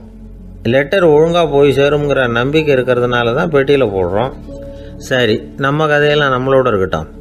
மனித நம்பிக்கை எந்த அளவுக்கு உறுதியாகவும் அறிவுபூர்வமாகவும் இருக்கணுங்கிறதுக்கு அலெக்சாண்டர் வாழ்க்கையில் நடந்த ஒரு சம்பவத்தை உதாரணமாக சொல்லலாம். இந்த உலகத்தையே ஜெயிக்கணும்னு புறப்பட்டார் அலெக்சாண்டர். ஒரு கட்டத்தில் அவர் சிட்னஸ் நதி கரைக்கு சேர்ந்தார். அந்த சமயத்தில் அவருக்கு கடுமையான நோய் வந்துட்டுது. அவர் கூடவே வந்திருந்த கிரேக்க வைத்தியர்கள் என்னென்னமோ முயற்சியெல்லாம் பண்ணி பார்த்தாங்க. இருந்தாலும் அலெக்சாண்டருக்கு வந்திருக்கிறது என்ன நோய்ங்கிறத அவங்களால கண்டுபிடிக்க முடியல. ஏன்னா அந்த பகுதியில் உள்ளவங்களுக்கு மட்டுமே அதிகமாக வரக்கூடிய ஒரு வினோதமான நோயாக இருந்தது அது. ஆனால் அவர் இருக்கிற இடம் எதிரியோட இடம், பாரசீக மன்னனோட ஆளுகைக்கு உட்பட்ட இடம். என்ன பண்ணுறது அப்படின்னு எல்லாரும் யோசனை பண்ணாங்க. பாரசீக மன்னனோட அரண்மனையில் இருக்கிற வைத்தியர் வந்தால் இந்த நோயை குணப்படுத்தி விடுவார் அப்படின்னு சொன்னாங்க. இருந்தாலும் எதிரியோட நாட்டில் இருக்கிற வைத்தியரை கூப்பிட்டு எப்படி நம்பி வைத்தியம் பார்க்க சொல்கிறது அப்படின்னு சொல்லி எல்லாரும் தயங்கினாங்க. ஆனால் அலெக்சாண்டர் தயங்கலை. பரவாயில்ல, அழைச்சிட்டு வாங்கன்னு விட்டார். உடனே அவரை போய் அழைச்சிட்டு வந்துட்டாங்க. அவர் வந்தார். அலெக்சாண்டர் உடம்பை பரிசோதனை பண்ணி பார்த்தார். சரி, இதை குணப்படுத்தி விடலாம், பயப்பட வேண்டியதில்லை. ஆனால் இதுக்கு ஒரு மூலிகை ரசம் தயார் பண்ணி கொடுக்கணும். நான் போய் அதை தயார் பண்ணிவிட்டு 2 நாளில் திரும்பி வந்துடுறேன் அப்படின்னு சொல்லிவிட்டு போனார் அந்த வைத்தியர். அதே மாதிரி 2 நாளில் திரும்பி வந்தார் மூலிகை ரசத்தோட. இதுக்கு இடையில் அலெக்சாண்டரோட தளபதிகளில் ஒருத்தர் ரகசியமாக ஒரு எச்சரிக்கை கடிதம் கொடுத்து அனுப்பியிருக்கிறான். அதை வாங்கி என்ன விஷயம்னு பார்த்தார். இப்போ உங்ககிட்ட வந்திருக்கிற எதிரி நாட்டு வைத்தியரை நம்பாதீங்க, அவன் கொண்டுகிட்டு வந்திருக்கிற மூலிகை ரசத்தில் விஷம் கலந்துருக்குது அப்படின்னு அதில் எழுதியிருக்கு. அதை பார்த்தார் அலெக்சாண்டர். இருந்தாலும் கொஞ்சம் கூட அலட்டிக்கல. வைத்தியர் கொடுத்த மருந்தை வாங்கி கடகடன்னு குடிச்சுட்டு அதுக்கப்புறம் அந்த கடிதத்தில் இருந்த விஷயத்தை அந்த வைத்தியர்கிட்ட சொன்னார். வைத்தியர் திகைச்சு போயிட்டார். தன் மேலே அலெக்சாண்டர் வச்சிருக்கிற நம்பிக்கையை பார்த்து அவருக்கு ரொம்ப வியப்பு. வைத்தியர் உண்மையிலேயே நல்ல மருந்து தான் கொண்டுகிட்டு கொடுத்துருக்கிறார், அதில் விஷம்லாம் எதுவும் கலக்கலை. அதுக்கப்புறம் அலெக்சாண்டர் அந்த வைத்தியரை பார்த்து சொன்னாராம், நம்பிக்கைங்கிற அச்சாணியை ஆதாரமாக வச்சுக்கிட்டு தான் இந்த உலகம் சுற்றிக்கிட்டு இருக்குது. எனக்கு எதிரியாக இருந்தாலும் பாரசீக மன்னர் ரொம்ப பெரியவர். அப்பேற்பட்ட மன்னருடைய அரண்மனை வைத்தியர் தொழில் நேர்மை இல்லாதவராக இருக்க மாட்டார். அப்படி இருந்தால் அவரை அரண்மனை வைத்தியராக வச்சிருக்கவே மாட்டாங்க அப்படின்னு நம்பினேன். என்னுடைய நம்பிக்கை வீண் போகலை அப்படின்னாராம். இதுதான் மானுட நம்பிக்கைங்கிறது. இந்த காலத்துலேயும் இது மாதிரி இந்த மானுட நம்பிக்கையை ரொம்பவும் சாமர்த்தியமாக கையாளுகிற கெட்டிக்காரங்க சில பேர் இருக்கிறாங்க. இந்த காலத்து குரு, அவருக்கு ஒரு சிஷ்யன். குரு முன்னாடி அந்த சிஷ்யன் ரொம்ப பணிவாக நின்று, குருவே, உங்கள் கையால் விஷத்தை கொடுத்தாலும் அதை வாங்கி மடமடன்னு குடிச்சிருவேன் அப்படின்னா. உன்னுடைய குரு பக்தியை மெச்சினேன் அப்படின்னார் குரு. அதுக்கு அந்த சிஷ்யன், அப்படி இல்லை குருவே, உங்ககிட்ட சிஷ்யனாக இருக்கிறத விட உங்கள் கையால் விஷத்தை வாங்கி குடிச்சு விடுறது ரொம்ப நல்லது, அதனால தான் அப்படி சொன்னேன் அப்படின்னா. ரொம்ப நாளைக்கு முன்னாடி ஒரு நாள் கோவலன் நாடகம் நடந்தது. எங்கள் மதுரையில் நடந்தது. அதில் ஒரு முக்கியமான கட்டம். கண்ணகி கிட்ட சிலம்பை வாங்கிக்கிட்டு அதை விற்கிறதுக்காக மதுரை நகருக்கு புறப்படுறான் கோவலன். அந்த சமயத்தில் கண்ணகி பாடுற மாதிரி ஒரு நாடக பாடல், நாடக ஆசிரியர் எழுதினது. அது என்ன பாட்டுன்னா, மா பாவியோர் கூடி வாழும் மதுரைக்கு மன்னா போகாதீர் என்று அப்படின்னு ஆரம்பிக்கும் அந்த பாட்டு. இதுதான் அந்த பாட்டு. இதை கண்ணகி மேடையில் பாடின உடனே கூட்டத்தில் சலசலப்பு. நம்ம ஊர்லேயே வந்து நமக்கு முன்னாடியே நின்றுக்கிட்டு மா பாவியோர் கூடி வாழும் மதுரை அப்படின்னு சொல்கிறாங்களே, என்ன தைரியம் அப்படின்னு எல்லாம் குழப்பம் பண்ண ஆரம்பிச்சிட்டாங்க. மக்கள் சத்தம் போட ஆரம்பிச்சிட்டாங்க. எதிர்ப்பு குரல் அது பாட்டுக்கு வர வர அதிகமாக போட்டுது. கொண்டுக்கிட்டு வா அந்த நாடக ஆசிரியரை, எழுதுனது யார் அப்படின்னு ஒரே சத்தம், கூச்சல். வேறு வழி இல்லை. மெதுவாக மேடைக்கு வந்தார் அந்த நாடக ஆசிரியர். 4 பக்கத்திலிருந்தும் கேள்வி கணைகள். மக்களை பார்த்து கொஞ்சம் அமைதியாக இருங்கோ அப்படின்னு சொல்லிவிட்டு தன்னுடைய விளக்கத்தை சொல்ல ஆரம்பித்தார் அந்த நாடக ஆசிரியர். மா அப்படின்னு சொன்னால் திருமகளாகிய லட்சுமி அப்படின்னு அர்த்தம். பா அப்படின்னா கலைமகளாகிய சரஸ்வதி. வி அப்படின்னா மலைமகளாகிய பார்வதி.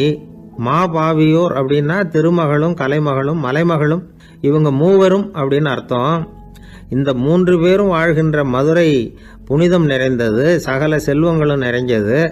அப்படிப்பட்ட ஊரில் நான் அணிந்து கொள்ளும் இந்த சாதாரண சிலம்பை யார் வாங்கிக்குவாங்க அப்படிங்கிற எண்ணத்தோடு தான் கண்ணகி அப்படி சொல்கிறா.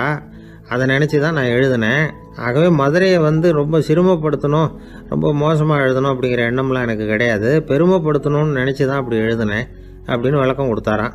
இந்த விளக்கத்தை கேட்டதும் எல்லாரும் ரொம்ப சமாதானம் ஆயிட்டாங்களாம். இப்படி விளக்கம் கொடுத்த அந்த நாடக ஆசிரியர் யார் தெரியுமா? அவர் தான் தமிழ் நாடக உலகின் முதல் ஆசான் சங்கரதாஸ் சுவாமிகள். அவருக்கு நகைச்சுவை உணர்வும் அதிகம். 1920ஆம் ஆண்டு திருநெல்வேலியில் அவர் தங்கியிருக்கிறார் நாடகம் நடத்துறதுக்காக. அவர் தங்கியிருந்த வீட்டில் கொசு மூட்டைப்பூச்சி அதிகமாக இருந்திருக்கு. அவரால் தூங்கவே முடியல.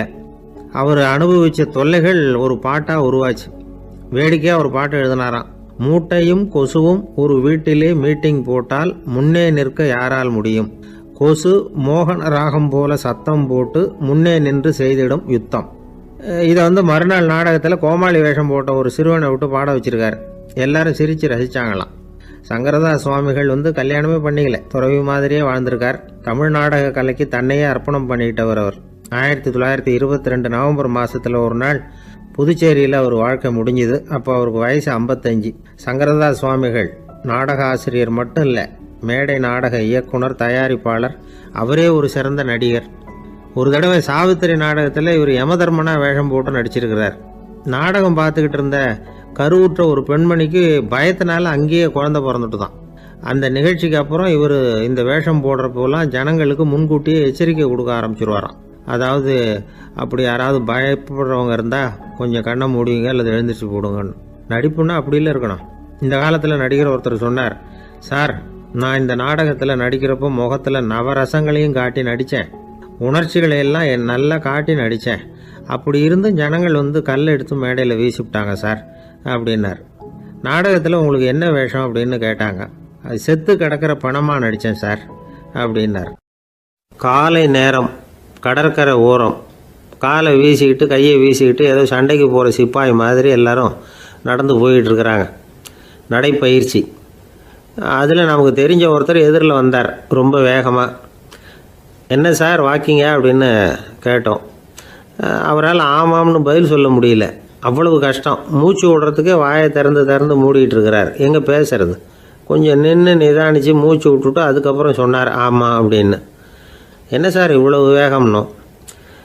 உங்கள் பேச்சை கேட்டுவிட்டு தான் சார் நடக்க ஆரம்பித்தோம். நீங்கள் தான் அடிக்கடி சொல்லிகிட்டு இருந்தீங்க நடக்கிறது நல்லதுன்னு. அன்னையிலேருந்து ஆரம்பிச்சுட்டேன். ஆனால் ரொம்ப கஷ்டமாக இருக்குது சார். இப்போ பாருங்கள், உங்கள்கிட்ட சுலபமாக பேசக்கூட முடியல, மூச்சு வாங்குது, உடம்பு கூட வலிக்கிறது மாதிரி இருக்குது அப்படின்னு அவர் பாட்டுக்கு பேச ஆரம்பிச்சிட்டார். உங்களை யார் சார் இவ்வளவு வேகமாக நடக்க சொன்னது? வேகத்தை குறைங்க, மெதுவாக நடங்க அப்படின்னோம். நீங்கள் நடக்கிறதுனால என்னென்ன சௌகரியம்னு அன்னைக்கு சொன்னீங்களே தவிர சௌகரியமாக நடக்கிறது எப்படின்னு சொல்லலையே அப்படின்னார் அவர். இன்னமும் லேசாக மூச்சு வாங்கிக்கிட்டே சொன்னால் கூட இவர் சொல்கிறதுலே ஒரு நியாயம் இருக்குது. அதனால் இந்த நடைப்பயிற்சி பண்ணுறவங்க கவனிக்க வேண்டிய சில முக்கியமான குறிப்புகள் இருக்குது. அது என்னென்னங்கிறத அவங்க தெரிஞ்சுக்கணும். அது தெரிஞ்சு வச்சுக்கிறது நல்லது. இதெல்லாம் மருத்துவ நிபுணர்கள் சொல்கிற குறிப்புகள். அவங்க என்ன சொல்கிறாங்க தெரியுமா? உங்கள் வயசு 40க்கு மேலேயா? உங்கள் எடை இருக்க வேண்டியதை விட 10 கிலோ அதிகமாக இருக்குதா? நீங்கள் புகை பிடிக்கிறவரா? இதய நோய், இரத்த நாள நோய், உயர் இரத்த அழுத்தம் இப்படி ஏதாவது உங்களுக்கு உண்டா? அப்படின்னா நீங்கள் உங்கள் இஷ்டத்துக்கு வரிஞ்சு கட்டிக்கிட்டு நடைப்பயிற்சி பண்ண ஆரம்பிச்சிடாதீங்க. முதல்ல ஒரு மருத்துவ பரிசோதனை பண்ணிக்கோங்க, அதுதான் நல்லது அப்படின்னு அவங்க சொல்கிறாங்க. நடக்கிறப்போ, உடற்பயிற்சி செய்கிறப்போ மார்பு பகுதியில் அல்லது வேறு எங்கேயாவது தொடர்ந்து வலி இருந்ததுன்னா பயிற்சியை நிறுத்தி விட்டு டாக்டரை போய் பார்க்கணும். நடைப்பயிற்சி பண்ணுறப்போ உங்கள் சக்திக்கு தகுந்த மாதிரி மெதுவாக அதிக கஷ்டம் இல்லாமல் முன்னேறலாம். அங்கே என்ன போட்டியாக வைக்கிறாங்க, முந்திக்கிட்டு போய் என்ன பண்ண போகிறோம், பரிசாக வாங்க போகிறோம். அதனால் நிதானம் அவசியம் அப்படிங்கிறது அவங்க ஆலோசனை. தொந்தரவு கொடுக்காத ஷூ, ட்ரெஸ்ஸு இதுகளை உபயோகப்படுத்துங்க. பாதத்தில் ஆடு தசை இருக்குல்ல, அங்கே ஏதாவது பிரச்சனை இருந்ததுன்னா டாக்டரை பாருங்கள். இந்த பாதத்தில் வலி வரும் அந்த இடத்துல. வெயில் காலமாக இருந்தால் தலைக்கு தொப்பி வச்சுக்கோங்க. பனியில் நடந்தாலும் அப்படி தான், தலையை பத்திரமா பார்த்துக்குங்க. நம்மக்கிட்ட ஏதோ கொஞ்சம் உருப்படியாக தெரியறது அது தானே. உடற்பயிற்சிக்கு முன்னாடி பின்னாடி பயிற்சி செய்கிறப்போ நிறைய தண்ணி குடிக்கலாமா. முதல் 1 மாதத்துக்கு கொஞ்சம் தளர்த்தியாக சாவகாசமாக நடக்கலாம். மணிக்கு 3 அல்லது 4 கிலோமீட்டர் வேகம்னு வச்சுங்களேன். அதுக்கப்புறம் வேகத்தை அதிகப்படுத்தலாம். மணிக்கு 6 அல்லது 8 கிலோமீட்டர் அளவுக்கு நடக்கலாம். நல்லா கையை வீசிக்கிட்டு நடக்கணும். மூச்சு விடுற எண்ணிக்கை அதிகரிக்கணும். இது மாதிரி ஒரு 30 நிமிஷம் நடக்கலாம். தனியாக நடந்து போகிறதுக்கு உங்களுக்கு என்னமோ மாதிரி இருக்குதா, கூட யாரையாவது சேர்த்துக்குங்க. ஒரு குரூப்பாக சேர்ந்து போகலாம். நடக்கிறதுங்கிறத ஒரு சந்தோஷமான சமாச்சாரமாக ஆக்கிக்கணும். தினம் இப்படி நடக்க வேண்டி இருக்குதே அப்படின்னு புலம்பிக்கிட்டே போகக்கூடாது. சில பேர் நடக்கிறப்போ கடந்த காலத்தை அசை போட்டுக்கிட்டே போவாங்க. சில பேர் வருங்காலத்தை அசை போட்டுக்கிட்டே போவாங்க. சில பேர் முக்கியமான திட்டம்லாம் இப்படி நடக்கிறப்போ தான் தீர்மானம் பண்ணுவாங்க. நடக்கிறதுனால மன இறுக்கம் குறையுது, பரபரப்பு குறையுது, மன ஆற்றல் பெருகுது, தன்னம்பிக்கை வளருது, முதுமை தள்ளி போகுது, செயல்திறன் அதிகரிக்குது. இதை தவிர உடம்புக்கும் பல விதமான சௌகரியங்கள் ஏற்படுது. அதனால் இது வரைக்கும் நடக்க ஆரம்பிக்காதவங்க இனிமேல் இந்த குறிப்புகளை கவனத்தில் வச்சுக்கிட்டு நடக்க ஆரம்பிச்சுடலாம். சார்லஸ் லேம்ப் அப்படின்னு ஆங்கில இலக்கிய மேதை ஒருத்தர், அவர் ஒரு தரம் உடம்பு சரியில்லைன்னு டாக்டர்கிட்ட போனாராம். டாக்டர் அவரை பார்த்துட்டு, நீங்கள் தினமும் காலையில் வெறும் வயத்தில் நடக்கணும் அப்படின்னாராம். வெறும் வயத்தில் நடக்கிறதுக்கு நான் தயார், ஆனால் வயிறு கிடைக்கணுமே சார், யார் வயத்து மேலே நடக்கிறது டாக்டர் அப்படின்னு கேட்டாராம் இவர். தானத்தில் சிறந்தது எது அப்படின்னு ஒரு கேள்வியை கேட்டு, தானத்தில் சிறந்தது நிதானம் அப்படின்னு அதுக்கு ஒரு பதிலும் சொல்கிறவங்க உண்டு. நிதானம் ரொம்ப அவசியம். அதுவும் இன்றைய உலகத்துக்கு ரொம்ப அவசியம். இன்றைக்கி உலகம் ரொம்ப பரபரப்பாக போய்கிட்டு இருக்குது. பொறுமையாக இருக்கணும்னு நினைக்கிறவங்களால கூட அப்படி இருக்க முடியறதில்ல. பொறுமையை சோதிக்கிறது மாதிரி பல சம்பவங்கள், அதையெல்லாம் சந்திச்சே தீர வேண்டியிருக்குது. எங்கே போனாலும் க்யூவில் நிற்க வேண்டியிருக்குது. எங்கே போனாலும் காத்துக்கிட்டு இருக்க வேண்டியிருக்கு. ஆஃபீஸ்லேயோ வீட்லேயோ கூட நீங்கள் நிதானமாக பொறுமையாக நடந்துக்க தெரியலன்னா உங்களுக்கு சிடுமூஞ்சி, முசுடு இப்படிலாம் பேர் வச்சுருவாங்க. அது உங்களுக்கு தேவையா? சரி, வாழ்க்கையில் பொறுமைசாலின்னு பேர் வாங்கிறதுக்கு என்ன வழி? முதல் பாயிண்ட், நீங்கள் நினைக்கிறது, எதிர்பார்க்கறது, செய்கிறது எல்லாமே 100% கரெக்டாக நடக்கணும்னு ஆசைப்படக்கூடாது. எதுவாக இருந்தாலும் அதில் ஓரளவுக்கு தவறு நடக்கலாம் அப்படிங்கிறத எதிர்பார்த்தே இருக்கணும். ஓரளவுக்கு அதை அனுமதிக்கணும். ஒரு நண்பரை 6 மணிக்கு ஒரு இடத்துக்கு வர சொல்லியிருக்கிறீங்க. 6 மணிக்கு அவர் வரலை, உடனே பொறுமை இழந்து நடந்துக்கக்கூடாது. ஒரு 10 நிமிஷம் டிலே ஆகலாம். ஒரு வர்ற வழியில் பஸ்ஸு கூட ஏதாவது டிராஃபிக்கில் மாட்டியிருக்கலாம். அதெல்லாம் எதிர்பார்த்தே கொஞ்சம் காத்திருக்கிறதுல ஒன்றும் தப்பு இல்லை. சில சமயம் டிலே ஆகிறது கூட நல்லதாக முடியும். ஒரு பஸ்ஸை தவற விட்டுட்டு, ஐயோ கொஞ்சம் ஒரு 2 நிமிஷம் முன்னாடி வந்திருந்தா பிடிச்சிருக்கலாமே அப்படின்னு தவிச்சிக்கிட்டு இருப்பாங்க சில பேர். அடுத்தபடியாக வர்ற பஸ்ஸு நேரடியாக நீங்கள் போக வேண்டிய இடத்துக்கே கொண்டு போய் விடுற பஸ்ஸாக கூட இருக்கலாம். அது உங்களுக்கு முன்னாடி தெரியாதுல்ல. சில நெருக்கடியான சூழ்நிலைகளை தமாஷா எடுத்துக்கிறதுக்கு பழகிக்கணும். சில இடங்களுக்கு போகிறப்ப காத்திருக்கிறதுக்கு நம்ம மனசை தயார்படுத்திக்கிட்டே போகணும். ஒரு ரயிலுக்கோ பஸ்ஸுக்கோ அல்லது விமானத்துக்கோ கப்பல் பிரயாணத்துக்கோ போகிறப்போ அங்கே போய் நீங்கள் மணிக்கணக்கில் கூட காத்துக்கிட்டு தான் இருக்கணும். புறப்படுற நேரம் கூட மாறலாம். நீங்கள் போய் சேர்ந்ததும் அது உடனே புறப்படணும்னு கட்டாயமாக என்ன? அது மாதிரி சமயத்தில் படிக்கிறதுக்குன்னு சில சுவாரஸ்யமான புத்தகங்களையும் கையில் எடுத்துக்கலாம். உங்களை சுற்றி எவ்வளவோ சுவாரஸ்யமான சம்பவங்கள் நடந்துக்கிட்டு இருக்குதுல்ல, அதையெல்லாம் வேடிக்கை பாருங்கள். எதுக்காக காத்துக்கிட்டு இருக்கிறோமோ அந்த காரியத்தில் உண்மையாகவே நமக்கு ஒரு அக்கறை இருந்தால் நமக்கு போர் அடிக்காது. சில கோயில்களில் பார்த்துருப்பீங்க, தரிசனத்துக்காக பக்தர்கள் நாள் கணக்கில் காத்துக்கிட்டு இருப்பாங்க. அவங்களெலாம் அழுத்துக்கிறது இல்லை. ஆண்டவனை தரிசிக்கணுங்கிற உண்மையான அக்கறை இருக்கிறதுனால அவங்களுக்கு போர் அடிக்கிறது இல்லை. ஆனால் சில சினிமா தியேட்டரில் கூட பார்க்கலாமே, சினிமா கியூ கூட அப்படி தான். சாயந்தரம் 6 மணி ஆட்டத்துக்கு காலம்பரம் 6 மணிக்கே போய் கூட காத்துக்கிட்டு இருப்பாங்க. அவங்களுக்கெல்லாம் போர் அடிக்காது, படம் பார்க்குற ஆர்வம். இன்னொரு முக்கியமான விஷயத்தை நாம் பழக்கப்படுத்திக்கணும். லிவ் ஃபார் தி மூமெண்ட் அப்படிங்கிறாங்க நிபுணர்கள். ரொம்ப பேர் எப்படின்னா அடுத்தபடியாக நடக்க போகிற விஷயத்திலேயே கவனமாக இருப்பாங்க. அந்த நினைப்புலேயே இந்த நிமிஷத்தை பொறுமை இல்லாமல் கழிப்பாங்க. ஒருத்தர் இருக்கார், அவர் எப்படின்னா ஆஃபீஸ் முடியறதுக்குள்ளேயே சார் 5 மணிக்கெல்லாம் ரெடியாக இருங்க, நாம் அந்த ஹோட்டலில் போய் டிஃபன் சாப்பிட்ணும் அப்படின்னு 4 மணிலேருந்து சொல்லிகிட்டு இருப்பார்.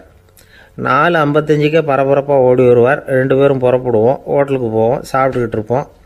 அப்படி சாப்பிட்டுட்டு இருக்கிறப்ப சார் சாப்பிட்டு முடித்ததும் நேராக ஒரு ஜவுளி கடைக்கு போகிறோம் அப்படிம்பார். பரபரக்க சாப்பிட்டு முடிப்பார், புறப்படுவார். ஜவுளி கடையில் அவசரமாக சீக்கிரம் பில் போடுங்க சார், சினிமாவுக்கு நேரம் ஆகிடும்பார். சினிமா தியேட்டரில் உட்காந்து அடுத்தபடியாக எங்கே டின்னர் சாப்பிட்றதுன்னு யோசனை பண்ணிகிட்டு இருப்பார். ராத்திரி படுக்கையில் விழுந்ததுக்கு அப்புறமும் நாளைக்கு காலையில் எழுந்திரிச்சதும் அதை பண்ணணும் இதை பண்ணணும்னு திட்டம் போட்டுக்கிட்டே இருப்பார். அதாவது எப்போவும் அடுத்த நிமிஷம், அடுத்த நாள், அடுத்த வாரம், அடுத்த வருஷம், இதுதான் அவங்க சிந்தனை. இந்த நிமிஷம் என்ஜாய்மெண்ட்டை அவங்க இழந்துடுறாங்களாம். அதனால தான் வாழ்நாள் பூரா பொறுமையின்மை, அவஸ்தை, அல்லல். அதனால் நாம் எல்லோரும் வாழ்க்கையில் நிதானமாக இருக்கிறதுக்கு கற்றுக்கணுமா. அதுக்காக இந்த நிதானத்துக்கு வேறு விதமான அர்த்தம் பண்ணிக்கக்கூடாது. ஒருத்தர் அப்படித்தான் ஒரு தடவை அவருடைய குதிரை காணாமல் போயிட்டு தான். அதுக்காக அவர் கவலைப்படலை, நிம்மதியாக இருந்தார், சந்தோஷமாக இருந்தார். என்ன சார் இது, உங்கள் குதிரை திருட்டு போயிட்டுதுங்கிறீங்க, நீங்கள் கவலைப்படாமல் இருக்கிறீங்களே அப்படின்னு கேட்டாங்களாம். அதுக்கு அவர் சொல்லியிருக்கார், நல்ல வேலை சார், கட்டியிருந்த குதிரை காணாமல் போயிருக்குது. நான் அது மேலே உட்காந்துருக்கிற சமயம் அது காணாமல் போயிருந்ததுன்னா, திருட்டு போயிருந்ததுன்னா நானும் சேர்ந்தில் காணாமல் போயிருப்பேன் அப்படின்னாராம். எவ்வளவு நிதானமான ஆள் பாருங்கள். ஒரு ஊரில் ஒரு மன்னர் இருந்தார். ஒரு நாள் அவருடைய அரசவைக்கு ஒரு ஓவியன் வந்தான். அவன் சீனா தேசத்திலிருந்து வந்தவன், தாவோ சிந்தனையாளன். அவன் அங்கே மன்னர் முன்னாடி நிற்கிறான். யாரும் செய்ய முடியாத ஒரு காரியத்தை என்னால் செய்ய முடியும்னா. இவன் இப்படி சொன்னதை கேட்டதும் ஏற்கனவே அங்கே இருந்த அரசவை ஓவியன் ஒருத்தனுக்கு கோபம் வந்துட்டுது. இதோ பாரு, இப்படிலாம் பேசக்கூடாது, நான் வேணும்னா உன்னுடைய சவாலை ஏற்றுக்கிறேன் அப்படின்னா. நாம் 2 பேரும் ஓவியம் தீட்டுவோம், அதை பார்த்துட்டு நம்ம 2 பேரில் யார் சிறந்த ஓவியன் அப்படிங்கிறத மன்னரே தீர்மானம் செய்யட்டும், என்ன சொல்கிற அப்படின்னு கேட்டான் அவன். அவனும் சரின்னு ஒத்துக்கிட்டான். போட்டி ஆரம்பமாச்சு. அரசர் அவங்களுக்கு 2 சுவர்களை ஒதுக்கி கொடுத்தார். 6 மாத காலம் அவகாசம் கொடுத்தார். 2 ஓவியர்களும் அவங்கவங்க வேலையை ஆரம்பித்தாங்க. இரவு பகலாக வேலை செய்ய ஆரம்பிச்சுட்டாங்க. 6 மாதம் முடிஞ்சது. அரசர் பார்த்தார். முதல்ல தன்னுடைய அரசவை ஓவியர் தீட்டியிருந்த ஓவியத்தை பார்த்தார். ரொம்ப பிரமாதமாக இருந்தது, பாராட்டினார். இதோ பாரு, உன்னுடைய ஓவியம் அற்புதமாக இருக்குது, உயிரோட்டம் உள்ளதாக இருக்குது, கலையின் உச்சமே இதுதான், இதை விட சிறந்த ஒரு ஓவியத்தை வேற யாராலையும் படைக்க முடியாது அப்படின்னார். அதுக்கப்புறம் அந்த சீன ஓவியன்கிட்ட போனார். எங்கே உன்னுடைய ஓவியம்னு கேட்டார். திரைச்சீலையை விலக்கி விட்டு பாருங்கன்னா. மன்னர் அந்த திரைச்சீலையை விளக்குனார். உள்ளே ஓவியம் இருக்க வேண்டிய இடம் கண்ணாடி மாதிரி தெரிஞ்சுது. அவன் அந்த 6 மாத காலமாக அந்த சுவரை தேய்ச்சி கண்ணாடி மாதிரி ஆக்கி வச்சிருக்கிறான். அதுக்கு நேராக எதிர் சுவரில் அரசவை ஓவியம் தீட்டின ஓவியம் இருக்குது. அது எதிரில் இருந்த இந்த கண்ணாடியில் பட்டு பிரதிபலிக்குது. மன்னர் யோசனை பண்ண ஆரம்பித்தார். அப்புறம் அந்த சீன ஓவியனை பார்த்து கேட்டார், இதை பாரு, நீ என்னுடைய ஆளை தோற்கடிச்சுட்ட அப்படிங்கிறதுல சந்தேகம் இல்லை, ஆனாலும் எங்களை ஏமாத்தி இருக்கிற, எந்த ஓவியமும் நீ வரையிலையே அப்படின்னார். அரசே, இதுதான் உண்மையான ஓவியம், உயிருள்ள ஓவியம். இது மனோபாவங்களை பிரதிபலிக்கும், மாறுகின்ற காலங்களை அப்படியே காட்டும் அப்படின்னா அந்த சீன ஓவியன்.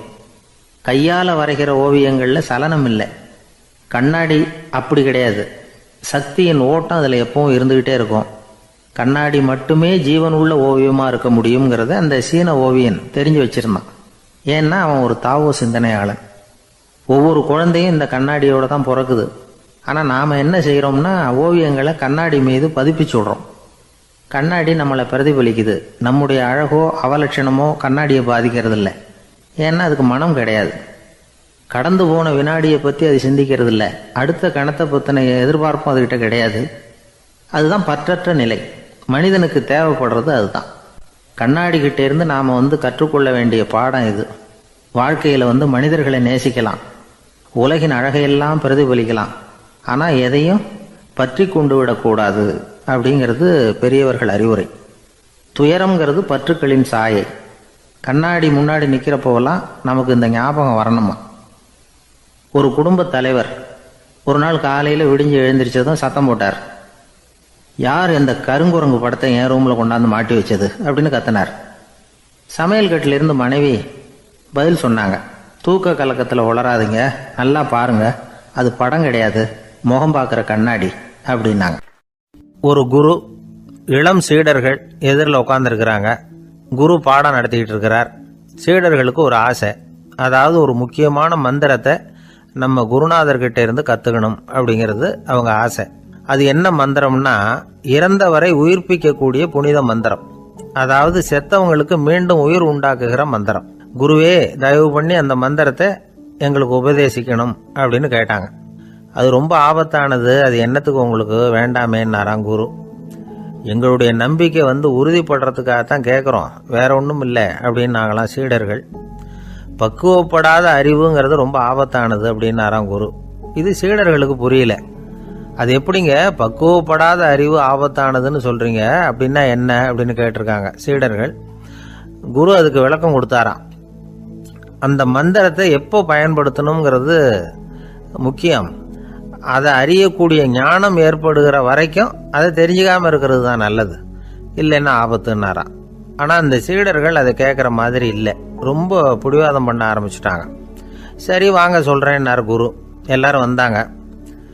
அந்த புனித மந்திரத்தை அவங்களுக்கு ரகசியமாக உபதேசம் பண்ணார். உபதேசம் பண்ணிவிட்டு அவங்களுக்கு எச்சரிக்கையும் கொடுத்தார். இந்த மந்திரத்தை நல்லா ஆராய்ச்சி பார்த்ததுக்கு அப்புறம் தான் உச்சரிக்கணும், அவசரப்பட்டு எதுவும் செஞ்சிடக்கூடாது அப்படின்னு ஒரு தடவைக்கு பல தடவை எச்சரிக்கை கொடுத்தார். சரின்னு சொல்லிவிட்டு அவங்கெல்லாம் மந்திரத்தை கற்றுக்கிட்டு எழுந்திரிச்சு போயிட்டாங்க. ஒரு நாள் அந்த சீடர்கள் எல்லாம் மணற்பாங்கான இடத்துல அப்படியே நடந்து போயிட்டு இருக்கிறாங்க. ஒரு பாலைவன பகுதி மாதிரி ஒரு இடம். அங்கே ஒரு இடத்துல எலும்புகள் குவியலாக கிடந்தது. உடனே இந்த சீடர்கள் முன்ன பின்ன யோசிக்காம, தியானமும் பண்ணாம, அந்த மந்திரத்தோட பயனை சோதிச்சு பார்க்கணும் அப்படின்னு நினச்சிக்கிட்டு அந்த மந்திரத்தை உச்சரிக்க ஆரம்பிச்சிட்டாங்க. அவ்வளவுதான். உடனே என்னாச்சு தெரியுமா, அந்த எலும்புகள் எல்லாம் ஓநாய்களாக மாறி அவங்கள துரத்த ஆரம்பிச்சுட்டுது. சீடர்கள் எல்லாம் தலைதெறிக்க ஓட ஆரம்பிச்சுட்டாங்க. ஓநாய்களும் விடலை, அவங்கள துரத்தி பிடிச்சி கடிச்சு கொதற ஆரம்பிச்சுட்டுது. அப்போதான் அந்த சீடர்களுக்கு குரு சொன்ன அறிவுரையோட அர்த்தம் புரிஞ்சுது. பக்குவப்படாத அறிவு ஆபத்தானது அப்படிங்கிறது. அதனால இதுலேருந்து நாம் தெரிஞ்சுக்க வேண்டியது என்னன்னா, நாம் நம்ம அறிவை வளர்த்துக்கிட்டா மட்டும் போதாது, அந்த அறிவை எப்போ எப்படி பயன்படுத்தணும் அப்படிங்கிற பக்குவமும் நமக்கு வரணும். அப்போ தான் வாழ்க்கை நல்லபடியாக அமையும், இல்லைன்னா இடைஞ்சல் தான். இந்த காலத்தில் சில சின்ன பிள்ளைங்களுக்கே அறிவு ரொம்ப பக்குவப்பட்டிருக்குங்கிறத உணர முடியுது. ஒரு சின்ன பையன் பள்ளிக்கூடத்தில் மார்க் லிஸ்ட் கொடுத்தாங்க, வாங்கிக்கிட்டு அவசரமாக வீட்டுக்கு ஓடினான். எதிரில் வந்த ஒருத்தர் கேட்டார், என்ன அவசரம், ஏன் இப்படி வேகமாக ஓடுறேன்னார். எங்கள் அம்மா கிட்ட அடி வாங்கணும், அதுக்காக தான் ஓடுறேன்னா. அடி வாங்கிறதுக்கா இவ்வளவு அவசரம்னார் அவர். அப்படி இல்லைங்க, நான் போகிறதுக்குள்ளே எங்கள் அப்பா வீட்டுக்கு வந்துட்டாருன்னா அவர்கிட்ட அடி வாங்க வேண்டியிருக்கும், அதை அவாய்ட் பண்ணுறதுக்காக இப்படி ஓடுறேன் அப்படின்னு நானா அந்த பையன். இந்த உலகத்தில் எல்லாருக்கும் மகிழ்ச்சி தரக்கூடிய ஒரு பொருள் எது? இது ஒரு முக்கியமான கேள்வி. இந்த கேள்விக்கு பொருத்தமான ஒரு பதிலை உங்களால் சொல்ல முடியுமா? அதாவது கொஞ்சம் யோசித்து பார்த்தா பணம்னு சொல்லலாமா? இப்போ கையில் காசு இல்லாதவங்ககிட்ட ஒரு 10 ரூபாயை கொடுத்தா அது அவனுக்கு சந்தோஷத்தை கொடுக்கும். ஏற்கனவே வருமான வரி பிரச்சனையில் சிக்கி இருக்கிறவர்கிட்ட இன்னும் கொஞ்சம் பணம் இருந்தாங்கன்னு சொல்லி கொடுத்தோம்னா அது அவருக்கு சங்கடத்தை தான் கொடுக்கும். அதனால் அந்த கேள்விக்கு பணம்ங்கிறது பொருத்தமான பதிலாக இருக்க முடியாது. கேள்வி என்னன்னா, இந்த உலகத்தில் எல்லாருக்கும் மகிழ்ச்சி தரக்கூடிய ஒரு பொருள் எது? சரி, இனிப்புன்னு சொல்லலாமா? ஏன்னா எல்லாருக்கும் இனிக்க தானே செய்யும். அதுலேயும் ஒரு சிக்கல் இருக்குது. சர்க்கரை வியாதிக்காரங்களுக்கு அது என்ன சந்தோஷத்தையாக கொடுக்கும்? ஆக எல்லாருக்கும் வேறுபாடு எதுவும் இல்லாமல் மகிழ்ச்சியை கொடுக்கக்கூடியது வேற ஏதோ ஒன்று இருக்குது. அது என்னன்னு கண்டுபிடிக்கணும். அதுதான் இன்றைக்கி தகவல். இப்போ அதை கண்டுபிடிக்கணும்னா இந்த கதையை கேட்கணும். அது என்ன கதைன்னா, ஒரு ஊரில் ஒரு ராஜா இருந்தார். அவருக்கும் இதே சந்தேகம் வந்துட்டுது. அதாவது எல்லாருக்கும் இன்பம் தரக்கூடிய பொருள் எது அப்படின்னு. இதுக்கு பதில் தெரிஞ்சுக்கிறதுக்கு ஆசைப்பட்டார். சரி, அதுக்கு என்ன செய்யலாம்னு யோசனை பண்ணார். நாட்டு மக்களுக்கு பகிரங்கமாக ஒரு அறிவிப்பு கொடுத்தார். நம்ம நாட்டு மக்கள் இன்பம் தரக்கூடிய பொருள் எதுன்னு நினைக்கிறாங்களோ அதை கொண்டுகிட்டு அரண்மனையில் உள்ள கண்காட்சி மண்டபத்தில் வைக்கலாம். அப்படி அவங்க வைக்கிற பொருள்களில் எது எல்லாருக்கும் இன்பம் தரக்கூடியதாக இருக்குமோ அதை வச்சவருக்கு 1000 பொற்காசுகள் பரிசு அப்படின்னு அறிவிப்பு கொடுத்துட்டார். ஜனங்கள் இந்த அறிவிப்பை கேட்டாங்க. அதுக்கப்புறம் சும்மா இருப்பாங்களா? 1000 பொற்காசுன்னா சும்மாவா? அவங்க கையில் என்னென்ன கிடைச்சதோ அதையெல்லாம் கொண்டாந்து அரண்மனை காட்சி மண்டபத்தில் வச்சுட்டாங்க. அதுக்கப்புறமா ராஜா அங்கே வந்தார். ஒவ்வொன்றா பார்த்துக்கிட்டே வந்தார். முதல்ல ஒரு குயில் இருந்தது, இனிமையாக பாடக்கூடிய குயில். இந்த குயிலோட இன்னிசை எல்லாருக்கும் இன்பம் தரக்கூடியது தான். இருந்தாலும் காது கேட்காதவங்களுக்கு இந்த இசை எப்படி இன்பம் தர முடியும்? அதனால் இது சரியில்லைன்னு விட்டார். அடுத்தபடியாக போனார். அங்கே என்ன வச்சுருக்குறாங்கன்னு பார்த்தா ஒரு அழகான மயில் அங்கே தோகை விரித்து ஆடிக்கிட்டு இருக்குது. இந்த மயிலோட ஆட்டம் மனசுக்கு இன்பம் தரக்கூடியது தான். இருந்தாலும் பார்வை இல்லாதவங்க இந்த ஆட்டத்தை பார்த்து ரசிக்க முடியுமா? முடியாது. அதனால் இதுவும் சரியில்லை அப்படின்னு சொல்லிவிட்டார். அதுக்கு அடுத்தபடியாக போனார். பல வகையான இனிப்பு பண்டங்களை வச்சுருந்தாங்க. பார்த்தார், வயசானவங்களுக்கும் நோயாளிகளுக்கும் இது இன்பம் தராது, துன்பம் தான் கொடுக்கும் அப்படின்னார். இப்படி ஒவ்வொன்றா பார்த்துக்கிட்டே போகிறார். அழகான மலர்கள், கனிகள், ஓவியங்கள் எதுவுமே பொருத்தமாக தெரியல. சகல பேருக்கும் இன்பம் தரக்கூடிய வகையில் எதுவும் இல்லை. கடைசியாக வந்தார். அங்கே ஒரு களிமண் பொம்மை இருந்தது. அது என்ன பொம்மை தெரியுமா? பசியால் வாடி இருக்கிற ஒருத்தருக்கு ஒரு அம்மா இனிமையாக பேசிக்கிட்டு சோறு போடுறது மாதிரி அந்த பொம்மையை செஞ்சுருந்தாங்க. அதுக்கு கீழே அன்பு அப்படின்னு எழுதியிருந்ததுதான். ராஜா பளிச்சுன்னு ஒரு முடிவுக்கு வந்தார். அந்த பொம்மையை செஞ்ச சிற்பியை வரவழைச்சார், பரிசு கொடுத்தார். அன்பு ஒன்று தான் எல்லாருக்கும் இன்பம் அளிக்கக்கூடிய பொருள். காது கேட்காதவங்களும் அதை கேட்க முடியும், பார்வை இல்லாதவங்களும் அதை பார்க்க முடியும், குழந்தைகளும் அதை உணர முடியும் அப்படின்னு அதுக்கு விளக்கம் கொடுத்தார் அந்த மன்னர். இந்த உலகத்தில் எல்லாருக்கும் மகிழ்ச்சி தரக்கூடிய ஒரு பொருள் அன்பு தான். அதை புரிஞ்சுக்கிட்டு தான் சில கணவன்மார்கள் மனைவி பேரில் ரொம்ப அன்பை காட்டிக்கிறது வழக்கம். ஒரு வீட்டு வாசப்படி பக்கமாக மழைக்கு ஒதுங்கினார் ஒருத்தர். மழை தூரிக்கிட்டு இருந்தது, இருட்டு நேரம். அந்த வீட்டில் இருந்தவர், இன்னைக்கு ராத்திரி வேணும்னா இங்கேயே தங்கிட்டு காலையில் போங்க அப்படின்னார். உடனே இவர் சொன்னார், ரொம்ப நன்றிங்க, ஒரு 10 நிமிஷத்தில் இதை வந்துடுறேன் அப்படின்னு சொல்லிவிட்டு எங்கேயோ ஓடினார். 10 நிமிஷம் கழித்து திரும்பி வந்தார். ஆமாம், எங்கே போயிட்டு வந்தீங்கன்னு கேட்டார் வீட்டில் இருந்தவர். நேராக எங்கள் வீட்டுக்கு போய் மனைவி கிட்ட இன்னைக்கு ராத்திரி இங்கேயே தங்கிக்கிறேன்னு சொல்லிவிட்டு வந்துட்டேன் அப்படின்னார் அவர். அன்புல இது ஒரு ரகம். இந்த உலகத்தில் எவ்வளவோ உயிரினங்கள் இருக்கு, ஒவ்வொன்றும் ஒவ்வொரு விதமாக சண்டை போடுது. இப்போ 2 மாடு சண்டை போட்டுக்குதுன்னு வச்சுங்க, என்ன பண்ணும்? 2 முட்டிக்கும். அதுக்கு சண்டை போடுறதுக்கு ஆயுதமாக உபயோகப்படுறது அதோட கொம்பு. 2 சேவல் சண்டை போட்டுக்குதுன்னு வச்சுங்க, அதுக்கு ஆயுதமாக உபயோகப்படுறது அதோட கால் நகம். காலால் தான் அது ஒன்றோட ஒன்று சண்டை போட்டுக்கும். ஆனால் 2 மனுஷன் சண்டை போட்டுக்கிறான்னு வச்சுங்க, இவன் இன்னதை தான் ஆயுதமாக உபயோகப்படுத்துவான்னு குறிப்பிட்டு சொல்ல முடியாது. கல்லை எடுப்பான், கத்தி எடுப்பான், துப்பாக்கி எடுப்பான், என்ன வேணாலும் பண்ணுவான். வாயால் திட்டுவான், கையால் அடிப்பான், காலால் உதைப்பான், சகலகலாக வல்லவன். விலங்குகள்லாம் பொதுவாக வாயை சாப்பிட்றதுக்கு மட்டும்தான் உபயோகப்படுத்துது. ஆனால் இவனுக்கு சாப்பிட்றதுக்கும் அதுதான், சாப்பிட்டு விட்டு திட்டுறதுக்கும் அதுதான். ஆனால் ஒரு விஷயத்தில் மட்டும் கெட்டிக்கிறேன். அதாவது நாம் சண்டை போட்டுக்கிட்டாலும் பரவாயில்லை, கோழிகள் சண்டை போடாமல் இருக்கணும் அப்படின்னு ஆசைப்படுறான். எதுக்காக? கோழிகள் சண்டை போடாமல் இருந்தால் நிறைய முட்டைகள் போடுமா, அதுக்காக தான் இந்த அக்கறை. கோழி பண்ணை வச்சிருக்கிறவங்களுக்கு இது ஒரு பெரிய பிரச்சனை. அதாவது பண்ணையில் இருக்கிற கோழிகளுக்குள்ளே அடிக்கடி சண்டை வந்துடும். அதனால் முட்டை உற்பத்தி குறைஞ்சிரும். சரி, இதுக்கு என்ன பண்ணுறது? பண்ணையில் போய் உட்காந்துக்கிட்டு தினமும் பஞ்சாயத்து பேசிகிட்டு இருக்க முடியுமா? அமெரிக்காவில் கோழி பண்ணை வச்சிருக்கிற ஒருத்தர் இதை பற்றி யோசனை பண்ணி பார்த்தாராம். ஒரு வழியையும் கண்டுபிடிச்சிருக்கார். கோழிக்கெல்லாம் மூக்கு கண்ணாடி மாட்டி விட்டுட்டோம்னா அது சண்டை போடுற குணம் குறைஞ்சிரும், முட்டை அதிகமாகிடும். அந்த கண்ணாடியில் உள்ள லென்ஸு சிவப்பு நிறத்தில் இருக்கணும், அவ்வளவுதான் அப்படின்னு அவர் கண்டுபிடிச்சாராம். இது ஏற்கனவே நடைமுறையில் கண்டுபிடிக்கப்பட்ட ஒரு விஷயம். ஆனால் எல்லா கோழிக்கும் சிவப்பு மூக்கு கண்ணாடி எப்படி மாட்டி விடுறது? அப்படியே மாட்டி விட்டாலும் அது நழுவாமல் இருக்கணுமே. இப்போ நாமெல்லாம் நடு விரலால் மூக்கு கண்ணாடி நடுவில் தொட்டு அப்படி ஸ்டைலாக சரி பண்ணிக்கிறோம். அது மாதிரி கோழி எப்படி சரி பண்ணிக்கும்? இதுதான் பிரச்சனை. இதுக்கு அவர் என்ன வழி கண்டுபிடிச்சாருன்னா, கோழிக்கெல்லாம் மூக்கு கண்ணாடிக்கு பதிலாக விழியொட்டு வில்லைகள், கான்டாக்ட் லென்ஸ், அதை பொருத்தி விட்டா என்ன அப்படின்னு யோசனை பண்ணார். அதே மாதிரி பண்ணார். அதே மாதிரி செஞ்சு பார்த்தார், வெற்றி. அதுக்கப்புறம் கோழியெல்லாம் சண்டை போட்டுக்கலையாம், சமாதான பிரியர்கள் ஆகிட்டு தான். கோழிகளுக்கு இயல்பாகவே சண்டை போடுற குணம் உண்டு. ஆனால் அதோட கண்ணுக்கு பார்க்குற பொருள்லாம் ரோஜா நிறத்துலையோ அல்லது இன்னும் சொல்லப்போனால் அழுத்தமான சிவப்பு நிறத்துலையோ தெரிஞ்சதுன்னா சண்டை போடுற குணம் குறைஞ்சிருதான். அந்த சமயத்தில் அது அதிகமாகவும் முட்டையிட ஆரம்பிச்சுடுதான். அதே நேரத்தில் இறை எடுக்கிறத கூட குறைச்சிக்குதான். இது ஏன் இப்படி பண்ணுதுங்கிறது விஞ்ஞானிகளுக்கு இன்னமும் புரியலையா. எப்படியோ அமெரிக்க கோழிகள்லாம் கான்டாக்ட் லென்ஸ் பொருத்திக்க ஆரம்பித்தாச்சு. கோழி கழுத்தை பிடிச்சிக்கிட்டு ஒரு சில வினாடிகளில் அதை பொருத்தி போடுறாங்களாம். கோழியோட ஆயுள் பூரா அது அப்படியே இருக்குமா. பண்ணையில் முட்டை உற்பத்தி குறைஞ்சா இது மாதிரி விஞ்ஞானபூர்வமாக பரிகாரம் தேடுறது தான் நல்லது. நமக்கு வேண்டியப்பட்ட ஒருத்தர் அவர் ஒரு கோழி பண்ணை வச்சுருந்தார். அந்த பண்ணையில் பாதி கோழி திடீர்னு செத்து போச்சு. உடனே ஒரு கால்நடை மருத்துவர்கிட்ட போக வேண்டியது தானே. அங்கே போகல. உள்ளூரில் மந்திரம் பண்ணிகிட்டு இருந்த ஒரு சாமியார்கிட்ட போனார். அவர் காலில் விழுந்தார். சாமி, என் பண்ணையில் பாதி கோழி செத்து போட்டுதுன்னார். சாமியார் யோசனை பண்ணார். சரி, பண்ணையில் வாசப்படி கிழக்கு பக்கமாக வச்சுருக்கியா மேற்கு பக்கமாக வச்சுருக்கியான்னு கேட்டார். கிழக்கு பக்கமாக இருக்குன்னார் அவர். அதுதான் தப்பு, மேற்கு பக்கமாக அதை மாற்று சரியாக போடும்னாராம். அதே போல் இவர் போய் மாற்றிவிட்டார். அப்பவும் பாதி செத்து போச்சு. மறுபடியும் சொன்னார், சாமி மறுபடியும் பாதி கோழி செத்து போட்டுதேன்னார். சரி, கூரை எப்படி போட்டிருக்க, ஓடு போட்டிருக்கியா இல்லை கீத்து போட்டிருக்கியான்னார். ஓடு போட்டிருக்கேன்னாராம் அவர். அதுதான் தப்பு, அதை கீத்து போட்டுரு சரியாக போடும்னாராம். சரின்னு போய் அதையும் மாற்றி பார்த்தார். மறுபடியும் போயிட்டுது, கோழி செத்து போச்சு. வந்தார். மறுபடியும் பாதி செத்து போச்சு சாமின்னு வந்தார்.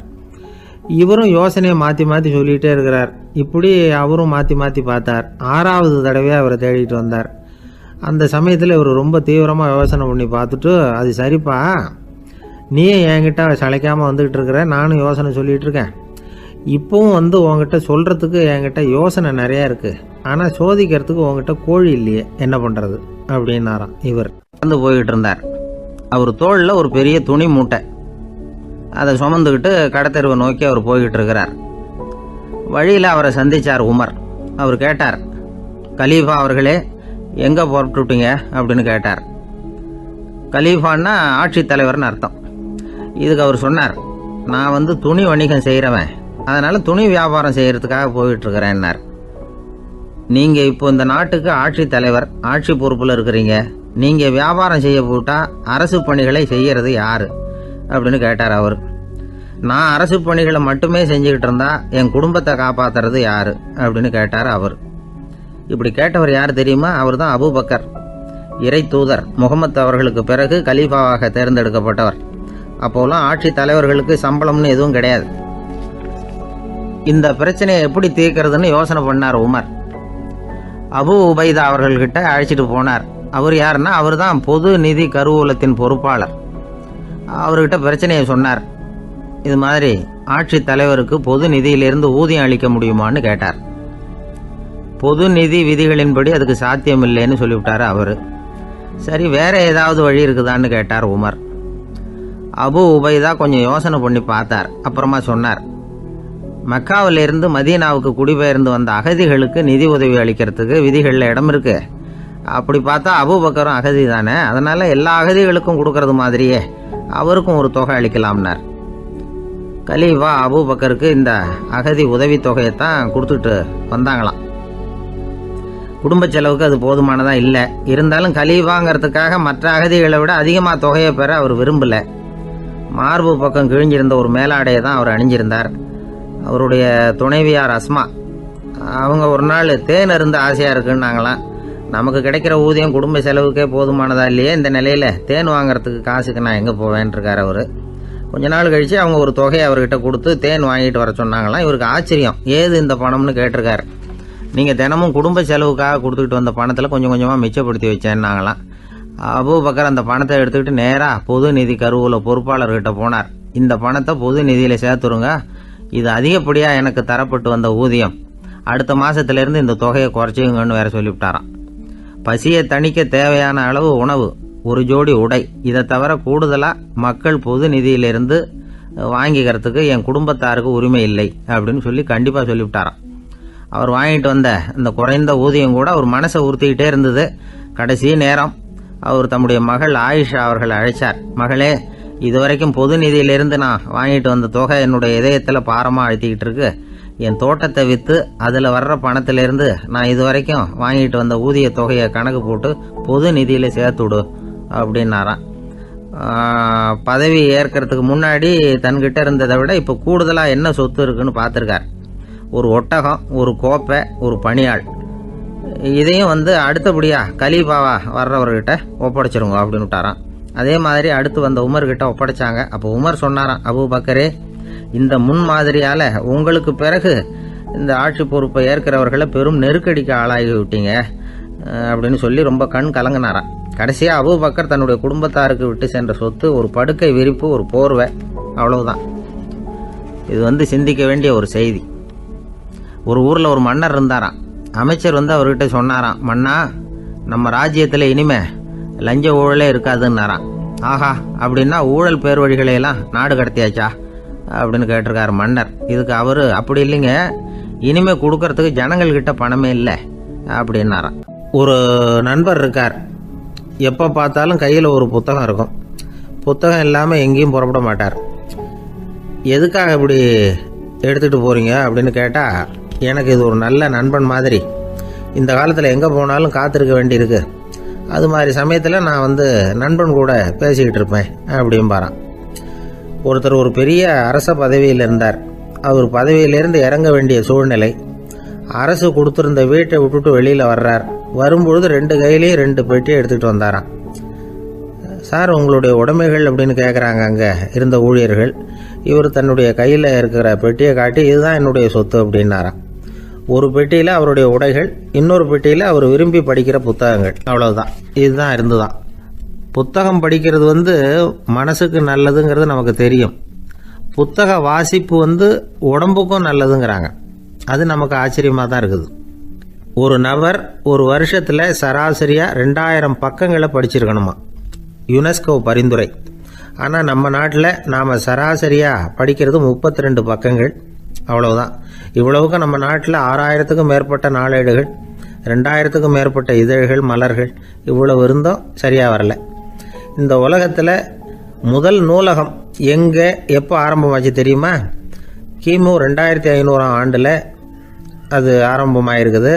பாபிலோனியாவில் அமில் அனு அப்படிங்கிற அரசன் தான் நூலகத்தை உருவாக்கி இருக்கிறான். அப்போல்லாம் தாள் கிடையாது, களிமண் தான். களிமண் பலகைகளில் எழுதி அது தொகுத்து அப்படியே நூலாக்கி அதை நூலகத்தில் வச்சுருப்பாங்களாம். அரசருடைய நூலகத்தில் 1000த்துக்கும் மேற்பட்ட நூல்கள் இருந்ததாக வரலாற்று குறிப்பு இருக்குது. அது மட்டும் இல்லை, அந்த நூலகத்தில் பொருள் வாரியாக, அதாவது சப்ஜெக்ட் வாரியாக புத்தகங்களை வகைப்படுத்தி வச்சுருந்தாங்களாம்.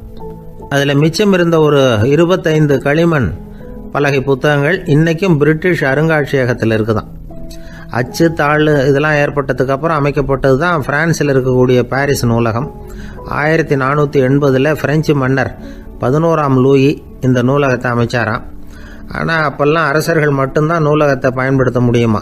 அதுக்கப்புறம் 17ஆம் நூற்றாண்டில் இந்த முறை மாறி பொதுமக்கள் அங்கே போகலாம், படிக்கலாம் அப்படிங்கிற நிலைமை வந்துதான். போட்லியன் நூலகம் அப்படின்னு அதுக்கு பேர், பாரிஸ் நகரத்தில் இருக்குது. அங்கே தான் நூல்களின் பட்டியல் தயாரிப்பு பணி ஆரம்பமாச்சு. கல்வி வளர்ச்சியையும் நூலகத்தையும் இணைச்சவர் நெப்போலியன் போனபார்ட். முன்பணம் செலுத்தி புத்தகத்தை படிக்கிற முறையையும் அவர் தான் கொண்டுட்டு வந்தாராம். மக்கள்கிட்ட வசூலிக்கிற வரியின் ஒரு பகுதியை நூலகத்துக்கு பயன்படுத்தினவரும் அவர் தானா. நெப்போலியன் நூலகத்தில் உலகத்தில் உள்ள எல்லா மொழி நூல்களும் இருக்குதான். அங்கே ஒரு தமிழ் நூலும் இருந்திருக்குது. அது என்னென்னா கம்பராமாயணம். சோவியத் யூனியனுக்கு படையெடுத்து போனப்போ அங்கேருந்து லட்சக்கணக்கான புத்தகங்களை இந்த பனிச்சறுக்கு வாகனங்கள் இருக்குல்ல, அதில் கொண்டுகிட்டு வந்ததாக வரலாறு. அடுத்தபடியாக குறிப்பிட்டு சொல்லத்தக்க நூலகம் எதுன்னா பிரிட்டிஷ் நூலகம். மிக பழைய கையெழுத்து பிரதியெல்லாம் கூட அங்கே இருக்குது. 1753 ஆரம்பமாச்சு. அதில் உள்ள நூல்களை வரிசையாக அடுக்கினா 180 கிலோமீட்டர் நீளத்துக்கு வருமா. மிகப்பெரிய நூலகம் அமெரிக்க தலைநகர் வாஷிங்டனில் இருக்குதான். இந்தியாவை பொறுத்த வரைக்கும் பெரிய பழைய நூலகம் எதுன்னா கல்கத்தா நூலகம். எல்லா இந்திய மொழி நூல்களும் இங்கே உண்டு. மகாகவி பாரதியார் நடத்தின இந்தியாங்கிற இதழின் எல்லா பிரதிகளும் அங்கே பாதுகாப்பாக இருக்குது. படிக்கும் பழக்கம் இங்கே வளர வேண்டியிருக்குது. ஒருத்தர்கிட்ட ஒரு புஸ்தகத்தை கொடுத்து விமர்சனம் எழுத சொல்லியிருந்தாங்க. கொஞ்ச நாள் கழித்து அவரை போய் பார்த்து, என்னங்க புஸ்தகத்தை படித்து பார்த்தீங்களா அப்படின்னு கேட்டாங்களாம். இதுக்கு அவர் சொல்லியிருக்கிறார், இன்னும் நான் படித்து பார்க்கலிங்க, இப்போ தானே விமர்சனமே எழுதி முடிச்சிருக்கிறேன், இனிமே தான் படிக்கணும் அப்படின்னாராம். ஒருத்தர் ரொம்பவும் மகிழ்ச்சியாக வந்துக்கிட்டு இருந்தார். என்ன விஷயம்னு விசாரித்தேன். நான் தோற்று போயிட்டேன், அதுதான் மனசுக்கு மகிழ்ச்சியாக இருக்குது அப்படின்னார். எனக்கு இது ரொம்ப ஆச்சரியமாக போச்சு. இந்த உலகத்தில் தோற்று போகிறவங்க யாரும் மகிழ்ச்சியாக இருக்கிறது இல்லை. அப்படி இருக்கிறப்ப இவர் இப்படி சொல்கிறாரே, எங்கே தோற்று போனீங்கன்னு கேட்டேன். அதுக்கப்புறம் தான் அவர் விவரமாக சொன்னார். என்னோட 5 வயசு குழந்தையோட நான் விளையாடிக்கிட்டு இருந்தேன். அந்த விளையாட்டில் என் குழந்தை ஜெயிச்சு விட்டுது, நான் தோற்று போயிட்டேன் அப்படின்னார் ரொம்ப உற்சாகமாக. நான் யோசித்து பார்த்தேன். அதாவது நாம் சின்ன குழந்தையாக இருக்கிறப்போ எந்த விளையாட்டில் கலந்துக்கிட்டாலும் அதில் நாம் தான் ஜெயிக்கணும்னு ஒரு வெறி நமக்குள்ளே இருக்கும். நம்மளை எதிர்த்து விளையாடுறவர் நல்லவரா கெட்டவரா, பெரியவரா சின்னவரா அப்படிங்கிறதெல்லாம் முக்கியம் கிடையாது. அவர் தோற்று போகணும், நாம் ஜெயிக்கணும், அதுதான் முக்கியம். எதிரியை சந்தோஷப்படுத்த விளையாடுகிற கலை அப்போ நமக்கு தெரியறதில்ல. வாழ்க்கையில் ஒரு பக்குவம் வந்ததுக்கு அப்புறம் வெற்றி பெறணுங்கிற மன அழுத்தம் போயிடுது. போட்டியில் ஜெயிக்கணுங்கிறத விட குழந்தையை சந்தோஷப்படுத்தணுங்கிறது முக்கியமாக போச்சு. ஜெயிக்கணுங்கிற வெறி ஓடி போட்டுது. ஒரு குழந்தையாக இருந்தப்போ நம்ம வளர்ச்சிக்கு உதவிய வெறி பெரியவனானதுக்கு பிறகு நமக்கு எதிரியாக மாறுது. அதை சரியான சமயத்தில் நாம் புரிஞ்சுக்கிட்டோம்னா போதும், நாம் பொழைச்சிக்கலாம். ஒவ்வொரு மனுஷனுமே வாழ்க்கையோட அடுத்த கட்ட வளர்ச்சியில் அடி எடுத்து வைக்கிற நேரத்தில் தன்கிட்ட இருந்து ஏதோ ஒரு குணத்தை அல்லது தன் குணம் இருந்த ஏதோ ஒரு உறவை நாம் இழக்கத்தான் வேண்டியிருக்குது. ஒரு கட்டம் வரைக்கும் உதவியாக இருந்த குணம் அடுத்த கட்டத்துக்கு தடையாக கூட மாறிடலாம். இந்த பரிமாண மாற்றத்துக்கு உள்ளாகிற ஒவ்வொருத்தரும் பிரத்யட்சமாக இதை உணர்றாங்க. ஆனால் பல பேர் எப்படின்னா பழசை திறந்துவிட்டு புதிய கொள்கைகளை உருவாக்கிக்கிறதுக்கு இஷ்டம் இல்லாமல் இருந்துடுறாங்க, அல்லது அப்படி செய்ய முடியாமல் தவிக்கிறாங்க. இதையெல்லாம் மீறி அந்த பழசை திறந்துட்டா அதை இழந்ததால் உண்டாகிற மன அழுத்தம் சில காலத்துக்கு வருத்திக்கிட்டு தான் இருக்கும், வேறு வழி இல்லை. ஆரோக்கியமான ஒரு முன்னேற்றத்துக்காக அந்த மன அழுத்தத்தை தாங்கிக்கத்தான் வேணும் அப்படிங்கிறாரு அந்த உலக புகழ்பெற்ற மேதை ஒருத்தர், இந்த ஸ்காட் பெக் அப்படிங்கிறவர். பிறந்த நாள் முதல் இதுதான் சரி அப்படின்னு கற்பிக்கப்பட்டு வந்த ஒவ்வொரு தத்துவத்தையும் தங்களுடைய வளர்ச்சிக்கு தகுந்த மாதிரி மாற்றி அர்த்தப்படுத்தி கொள்ள முடியாமல் வாழ்க்கை சூழல்ல அப்படியே அரைப்பட்டு தூளாகிறவர்கள் தான் ரொம்ப தவிக்கிறாங்களாம். இதுதான் அவருடைய கருத்து. பெரும்பாலும் மனிதர்களுடைய நடுத்தர வயசில், அதாவது 30 தாண்டுகிற சமயத்தில் தான் இந்த தவிப்பு உண்டாகுதான். இதை தான் மேற்கத்திய நாடுகளில் அடிக்கடி மிட் லைஃப் கிரைசிஸ் அப்படின்னு சொல்கிறாங்க. அப்பப்போ பழசையெல்லாம் தொலைச்சி விட்டு புதுசாக பிறக்கிறதுக்கு கற்றுக்கணும். ஒவ்வொரு நிமிஷத்தையும் அந்த நிமிஷத்துக்கு ஏற்ற சித்தாந்தம் கொண்டவர்களாக சந்திப்போம் அப்படிங்கிறார் அந்த உளவியல் நிபுணர். இப்படி பழகிக்கிட்டால் வாழ்க்கை இன்பமயம், இல்லைன்னா தவிப்பு மயம்தான். பழசை தொலைக்க முடியாதவர்களில் எத்தனையோ பேர் உண்டு, எத்தனையோ ரகம் உண்டு. அதில் வேடிக்கையான நண்பர்களும் உண்டு. ஒருத்தர் நண்பர் வீட்டுக்கு போனார். அவர் ஏதோ இனிப்பு பலகாரம் கொடுத்து சாப்பிட சொல்லியிருக்கிறாங்க அவங்க வீட்டில். இவர் சாப்பிட்டு பார்த்துட்டு சொன்னாராம், சார் 6 மாதத்துக்கு முன்னாடி ஒரு தடவை இங்கே வந்தேன், அப்போது ஒரு இனிப்பு பலகாரம் கொடுத்தீங்க, அது இதை விட நல்லா இருந்தது சார் அப்படின்னாராம். அப்போ செஞ்ச அதே இனிப்பு பலகாரம் தான் சார் இதுவும் அப்படின்னாராம் அவர். ஐயா, என்னுடைய நூல் வெளியீட்டு விழாவுக்கு அவசியம் நீங்கள் வரணும் அப்படின்னு கூப்பிட்டார் ஒருத்தர். எப்போ வரணும்னு கேட்டேன். அடுத்த வாரம்னார். சரி, புத்தகம் தயாராகிட்டுதா அப்படின்னேன். நாளைக்கு தான் அச்சிக்க கொடுக்க போகிறேன்னார். என்னங்க இது, புத்தகம் அச்சிடுறதுக்கு முன்னாடியே அழைப்புதழை அச்சடிச்சு விட்டீங்களே அப்படின்னு கேட்டேன். அதனால் என்னங்க, அந்த காலம் மாதிரி அப்போல்லாம் அச்சுக்கலை எவ்வளவோ முன்னேறியாச்சுங்க. Linotype, monotype, phototype, laser, இப்படி என்னென்னமோ வந்தாச்சு. இன்னைக்கு கொடுத்தா நாளைக்கே புத்தகம் தயார் அப்படின்னார். இப்படி இந்த அளவுக்கு முன்னேறி இருக்கிற இந்த அச்சுக்கலை ஆரம்பத்தில் எப்படி இருந்தது தெரியுமா? அந்த காலத்தில் காகிதம்னா என்னன்னே தெரியாது. அப்படி ஒன்று கண்டுபிடிக்கப்படவே இல்லை. அப்போல்லாம் எதையாவது ஒன்று எழுதணும்னா அதுக்கு ஆட்டு தோலை தான் பயன்படுத்தி இருக்கிறாங்க. கண்ணுக்குட்டி தோல் கூட அதுக்கு உபயோகப்பட்டு தான். ஐரோப்பாவில் இருந்த பாதிரியார்கள் தோலில் எழுதப்பட்ட புத்தகத்தை தயாரிக்கிறதுல ரொம்ப கெட்டிக்காரங்களாம். எகிப்து, அப்புறம் மத்திய தரைக்கடல் ஓரத்தில் உள்ள நாடுகள், இங்கெல்லாம் தோல் தான் எழுதுபொருளாக பயன்பட்டு வந்திருக்குது. ஆனால் நம்ம நாட்டில் ஓலைச்சுவடிகளை எழுத்துக்கு பயன்படுத்தி இருக்கிறாங்க. எழுதுறதுக்கு தோலை பயன்படுத்தினவங்க பிறகு பேப்பரைஸ் அப்படிங்கிற கோரை புல்லை அதுக்கு பயன்படுத்தினாங்களாம். இதெல்லாம் அப்படி கொஞ்சம் கொஞ்சமாக கண்டுபிடிச்சிட்டு வந்திருக்கிறாங்க. அந்த புல்லை கச்சிதமாக நறுக்க வேண்டியது, நல்லா பதப்படுத்த வேண்டியது, அதுக்கப்புறம் அதில் எழுத வேண்டியது, அவ்வளவுதான். பேப்பருங்கிற சொல்லே இந்த பேப்பைரஸ் அப்படிங்கிறதுலேருந்து வந்தது தான். அதுக்கப்புறம் தான் காகிதம் வந்தது. இதை முதல்ல சீன நாட்டில் தான் கண்டுபிடிச்சாங்க. அது வந்த பிறகு அச்சு எந்திரம் கண்டுபிடிக்க வேண்டிய அவசியம் ஏற்பட்டது. அதை கண்டுபிடிச்சவர் ஜெர்மானிய அறிவியல் அறிஞர் ஜான் கூட்டன்பர்க். அச்சு கலைக்கு அடித்தளம் அமைச்சவர் அவர் தான். ஜெர்மனியில் மெயின்ஸ் அப்படிங்கிற ஊரில் 1399 பிறந்தார். அவரோட மாமன் ஒருத்தர் உலோக வேலையில் வல்லவர். அவர்கிட்ட அந்த வேலையை கற்றுக்கிட்டார். அதோட வைர கற்களை பட்டை தீட்டுறதுலையும் ரொம்ப தேர்ச்சி பெற்றிருந்தார். இளம் வயசுலேயே சும்மா இருக்க மாட்டாராம். எதை செஞ்சாலும் அதை திறமையாக செய்வாராம். அவர் தான் முதல்ல மர அச்சு எழுத்துக்களை உருவாக்கினார். அது மேலே மை தடவி பிரதிகள் எடுத்தார். அதுக்கப்புறம் உலோக எழுத்துக்கள், முதல்ல காரியம், அப்புறம் இரும்பு, அப்புறம் கலப்பு உலோகம். பிறகு அச்சடிக்கிறதுக்கு எந்திரம் ஒன்றையும் உருவாக்கினார். முதல்ல பைபிள் அச்சடித்தார். 1468 அவர் இறந்து போனார். 16ஆம் நூற்றாண்டில் மேலை நாடுகளிலிருந்து மர எழுத்துக்களை கொண்டுகிட்டு தமிழ்நாட்டில் கிறிஸ்துவ நூல்களை அச்சிட்டாங்க. அப்போல்லாம் அச்சகங்கள் போதிய அளவுக்கு இங்கே இல்லை. அதுக்கு என்ன காரணம்னா, இந்தியர்கள் அச்சகங்களை நடத்தக்கூடாது அப்படின்னு சட்டம். 1835 வரைக்கும் அந்த சட்டம் நடைமுறையில் இருந்தது. இந்த நிலைமையில் அங்கேயும் இங்கேயுமா 1-2 அச்சகங்கள் ஆரம்பமாச்சு. 1713 தரங்கம்பாடியில் லூத்தரன் மிஷன் அச்சகம், அதே ஆண்டில் சென்னையில் SPCK அச்சகம். இது ரெண்டும் தான் இந்தியாவில் முதல்ல தொடங்கப்பட்ட அச்சகங்கள். ஆட்டுத்தோல்லையும் ஓலைச்சுவடியிலையும் எழுதப்பட்ட எழுத்துக்கள் இன்னைக்கு எங்கேயோ போயிட்டுது. ஆனால் நம்ம ஊரில் எழுத்தாளர்கள் நிலைமை தான் ஒன்றும் சொல்லிக்கிறது மாதிரி இல்லை. நம்ம ஆள் ஒருத்தர் சொன்னார், சார், நான் சொந்தத்தில் ஒரு அச்சாபீஸ் வச்சுருந்தேன், இப்போவும் வச்சுருக்கிறேன்.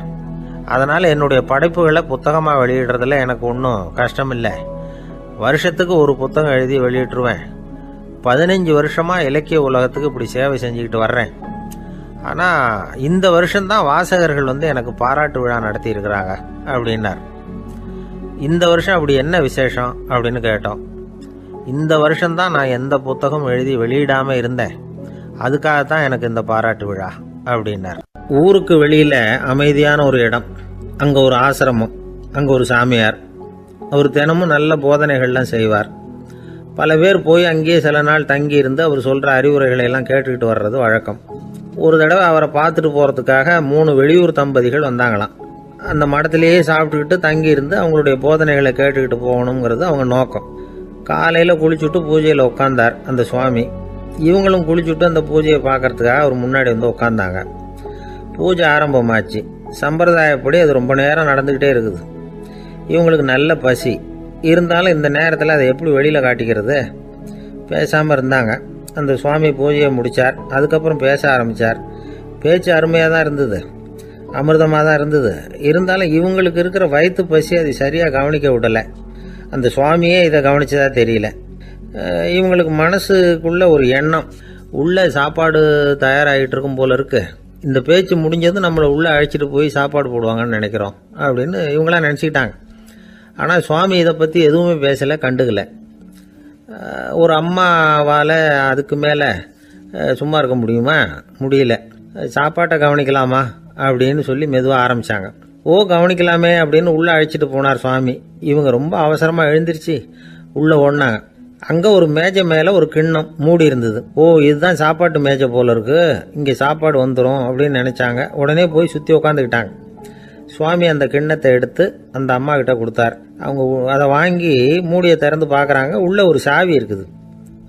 சரிதான், இது சமையலறை சாவி போல இருக்கு, அங்கே போய் அதை திறந்து சாப்பாட்டை நாமே எடுத்துக்கிட்டு இங்கே வச்சுக்கிட்டு சாப்பிடணும் போல இருக்கு அப்படின்னு நினச்சாங்க. சாவி இருக்கு இல்லையா, வாங்க பூட்டு நிறையா காட்டுறேன் அப்படின்னு சுவாமி அவங்கள அழைச்சிட்டு போனார், காட்டினார். இவங்க அந்த அறையை ரொம்ப ஆவலோடு திறந்தாங்க. உள்ளே பார்த்தா அங்கே அரிசி, பருப்பு, விதவிதமான காய்கறி எல்லாம் இருக்குது. சமையலுக்கு வேண்டிய மிளகாய், எண்ணெய், பால், தயிர், நெய் இப்படி எல்லாமே இருக்குது. அடுப்பு, விறகு, நெருப்பு போட்டி அது கூட அங்கே இருக்குது. சாப்பாடு தயாராக இருக்கும்னு நினச்சிக்கிட்டு போனால் இப்படி இருக்குதே அப்படின்னு சொல்லி அதை பார்த்ததும் ரொம்ப சோர்ந்து போட்டாங்க அவங்க. சுவாமி, என்ன இது சாப்பாடு இல்லையா அப்படின்னாங்க. அதுதான் சாப்பாட்டுக்கு வேண்டிய எல்லாம் இங்கே இருக்குதே, அடுப்பு மூட்டி நீங்கள் தான் அவங்கவுங்க ருசிக்கு தகுந்த மாதிரி சமைச்சிக்கணும், இந்த சன்னியாசிக்கு எப்படி சமைக்க தெரியும் அப்படின்னு கேட்டார் சுவாமி. சாப்பாடு தயாராக இருக்கும்னு நாங்கள் எதிர்பார்த்தோம் அப்படின்னாங்க. நீங்கள் இப்படி சொல்லுவீங்கன்னு நானும் எதிர்பார்த்தேன். இது வரைக்கும் நான் எவ்வளவோ தத்துவம்லாம் எடுத்து சொன்னேன். எல்லாத்தையும் விட இதுதான் அனுபவபூர்வமான தத்துவம்.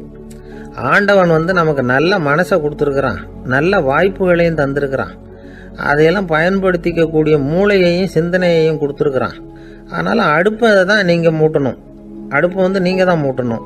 உங்களுக்கு உகந்ததை நீங்கள் தான் சமைச்சு ருசித்து அனுபவிக்கணும். ஆண்டவனே அதை செஞ்சிகிட்டு இருக்க மாட்டான் அப்படின்னாராம் அந்த சுவாமி.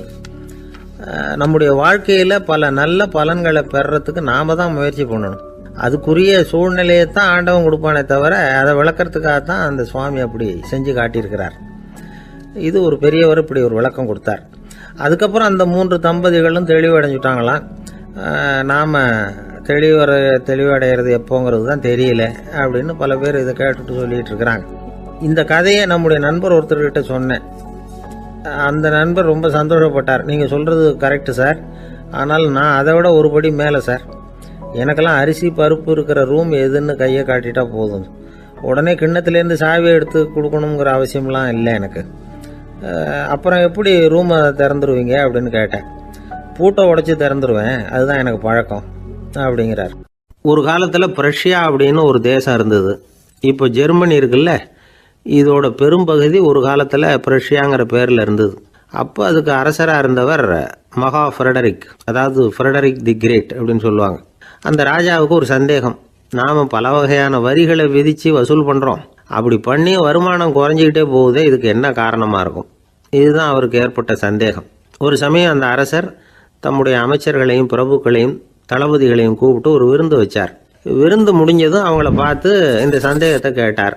வரிகள் அதிகமாக விதித்து வருமானம் குறையறதுக்கு என்ன காரணம் அப்படின்னு கேட்டார். பல பேருக்கு இதுக்கு சரியாக பதில் சொல்ல தெரியல. அனுபவசாலியான ஒரு தளபதி எழுந்திருச்சார். அரசே, அது எப்படிங்கிறத இப்போ உங்களுக்கு காட்டுறேன்னார். உடனே ஒரு பெரிய பனிக்கட்டி ஒன்றை தன்னுடைய கையில் எடுத்தார். அதை அப்படியும் எப்படியும் திருப்பி பார்த்தார். அப்புறம் அடுத்தவர்கிட்ட கொடுத்தார். அவரும் அதை அப்படியும் எப்படியும் திருப்பி பார்த்துட்டு அடுத்தபடியாக இருந்தவர்கிட்ட கொடுத்தார். இப்படியே இதை ஒவ்வொருத்தராக பார்த்துட்டு ஒவ்வொரு கையாக மாறி கடைசியில் மன்னர் கைக்கு போய் சேர்ந்தது. மன்னர் கைக்கு அந்த பனிக்கட்டி போய் சேர்ந்தப்போ அது கொஞ்சம் கொஞ்சமாக உருகி ஒரு பட்டாணி கடலை சைஸுக்கு ஆயிட்டுது. மன்னர் யோசனை பண்ணார், வரி அதிகமாக போட்டாலும் வந்து சேர்றது குறைவாக இருக்கிறதுக்கு என்ன காரணம் அப்படிங்கிறது அவருக்கு புரிஞ்சு போச்சு. காலம்தான் மாறிட்டு இருக்கே தவிர இந்த கையூட்டு வாங்குற பழக்கம் மாறினதாக தெரியல. இன்னொரு ராஜா இருந்தார். அவர் தன்னுடைய ராஜாங்கத்தில் லஞ்ச ஊழலே சுத்தமாக இருக்கக்கூடாது அப்படின்னு நினச்சார். அவர்கிட்ட பல்வேறு துறைகளுக்கும் பொறுப்பாக இருந்த பல பேரும் ரொம்ப சுத்தமாகவும் நேர்மையாகவும் இருந்தாங்க. ஒரே ஒருத்தர் மட்டும் எல்லார்கிட்டையும் லஞ்சம் வாங்கிட்டே இருந்தார். அவரை வேறு துறைகளுக்கு மாற்றி பார்த்தாரு. அந்த ராஜா என்னென்னமோ பண்ணி பார்க்குறாரு. எந்த வேலையை கொடுத்தாலும் அதுலேயும் லஞ்சம் வாங்கிறதுக்கு ஒரு வழியை உண்டு பண்ணிக்குவார் அந்த ஆள். ராஜாவுக்கு இது ஒரு பெரிய தலைவலியாக போட்டுது. இவர் என்ன பண்ணுறது, இவருக்கு என்ன வேலையை கொடுக்கறது, கொஞ்சம் கூட லஞ்சம் வாங்கிறதுக்கு சான்ஸே இல்லாத ஒரு வேலையை கொடுக்கணும் அப்படின்னு திட்டம் போட்டார். ஒரு நாள் அவருக்கு அந்த உத்தரவும் போட்டுட்டார். அதாவது அவருக்கு என்ன வேலைன்னா, கடற்கரையில் தான் அவருக்கு ஆஃபீஸ். அங்கேயே இருந்துக்க வேண்டியது. தினமும் எத்தனை கடல் அலை கரையில் வந்து மோதுது அப்படிங்கிறத கணக்கு எடுத்து ராஜாவுக்கு தெரிவிக்க வேண்டியது. இதுதான் அவருக்கு வேலை. பேசாமல் அலையை எண்ணிட்டு உட்காந்துருக்கட்டும், அப்போவாவது அவர் லஞ்சம் வாங்குகிற சந்தர்ப்பம் இல்லாமல் போயிடும் அவருக்கு அப்படின்னு நினச்சார் ராஜா. இந்த ஆள் கடற்கரைக்கு போய் டியூட்டியில் ஜாயின் பண்ணிட்டார். ஒரே மாதத்தில் அங்கே சொந்தமாக ஒரு பிரம்மாண்டமான மாளிகை கட்டி விட்டார். ராஜாவுக்கு இது பெரிய ஆச்சரியமாக போச்சு. அலையை என்ற வேலையில் அந்த ஆள் எப்படி பணம் சம்பாதிச்சார் அப்படின்னு விசாரித்து பார்த்தார் அக்கம் பக்கத்தில். அந்த ஆள் என்ன பண்ணியிருக்கிறாருன்னா, கடற்கரையில் போய் பொறுப்பை ஏற்றுக்கிட்ட உடனே அங்கே இருந்த மீனவர்கள்கிட்ட எல்லாம் இந்த கரையில் வந்து ஒரு நாளில் வந்து மோதுற அலைகள் எத்தனை அப்படின்னு கேட்டிருக்காரு. அது எப்படிங்க தெரியும்னு இருக்காங்க அவங்க. தினமும் அந்த எண்ணிக்கை தெரியணும். நம்ம ராஜாவுக்கு தினமும் அறிக்கை அனுப்பணும், டெய்லி ரிப்போர்ட்டு. தவறுனா நீங்கள் இந்த கடலில் போய் மீன் பிடிக்கிறதுக்கு ராஜாவோட அனுமதி கிடைக்காது அப்படின்ட்டுருக்காரு. உடனே மீனவர்களும் பயந்து போட்டாங்க. கடலுக்கு போகிறதுக்கு அனுமதி இல்லைன்னா பட்டினி கிடக்கிறது மாதிரி ஆகிடுமே.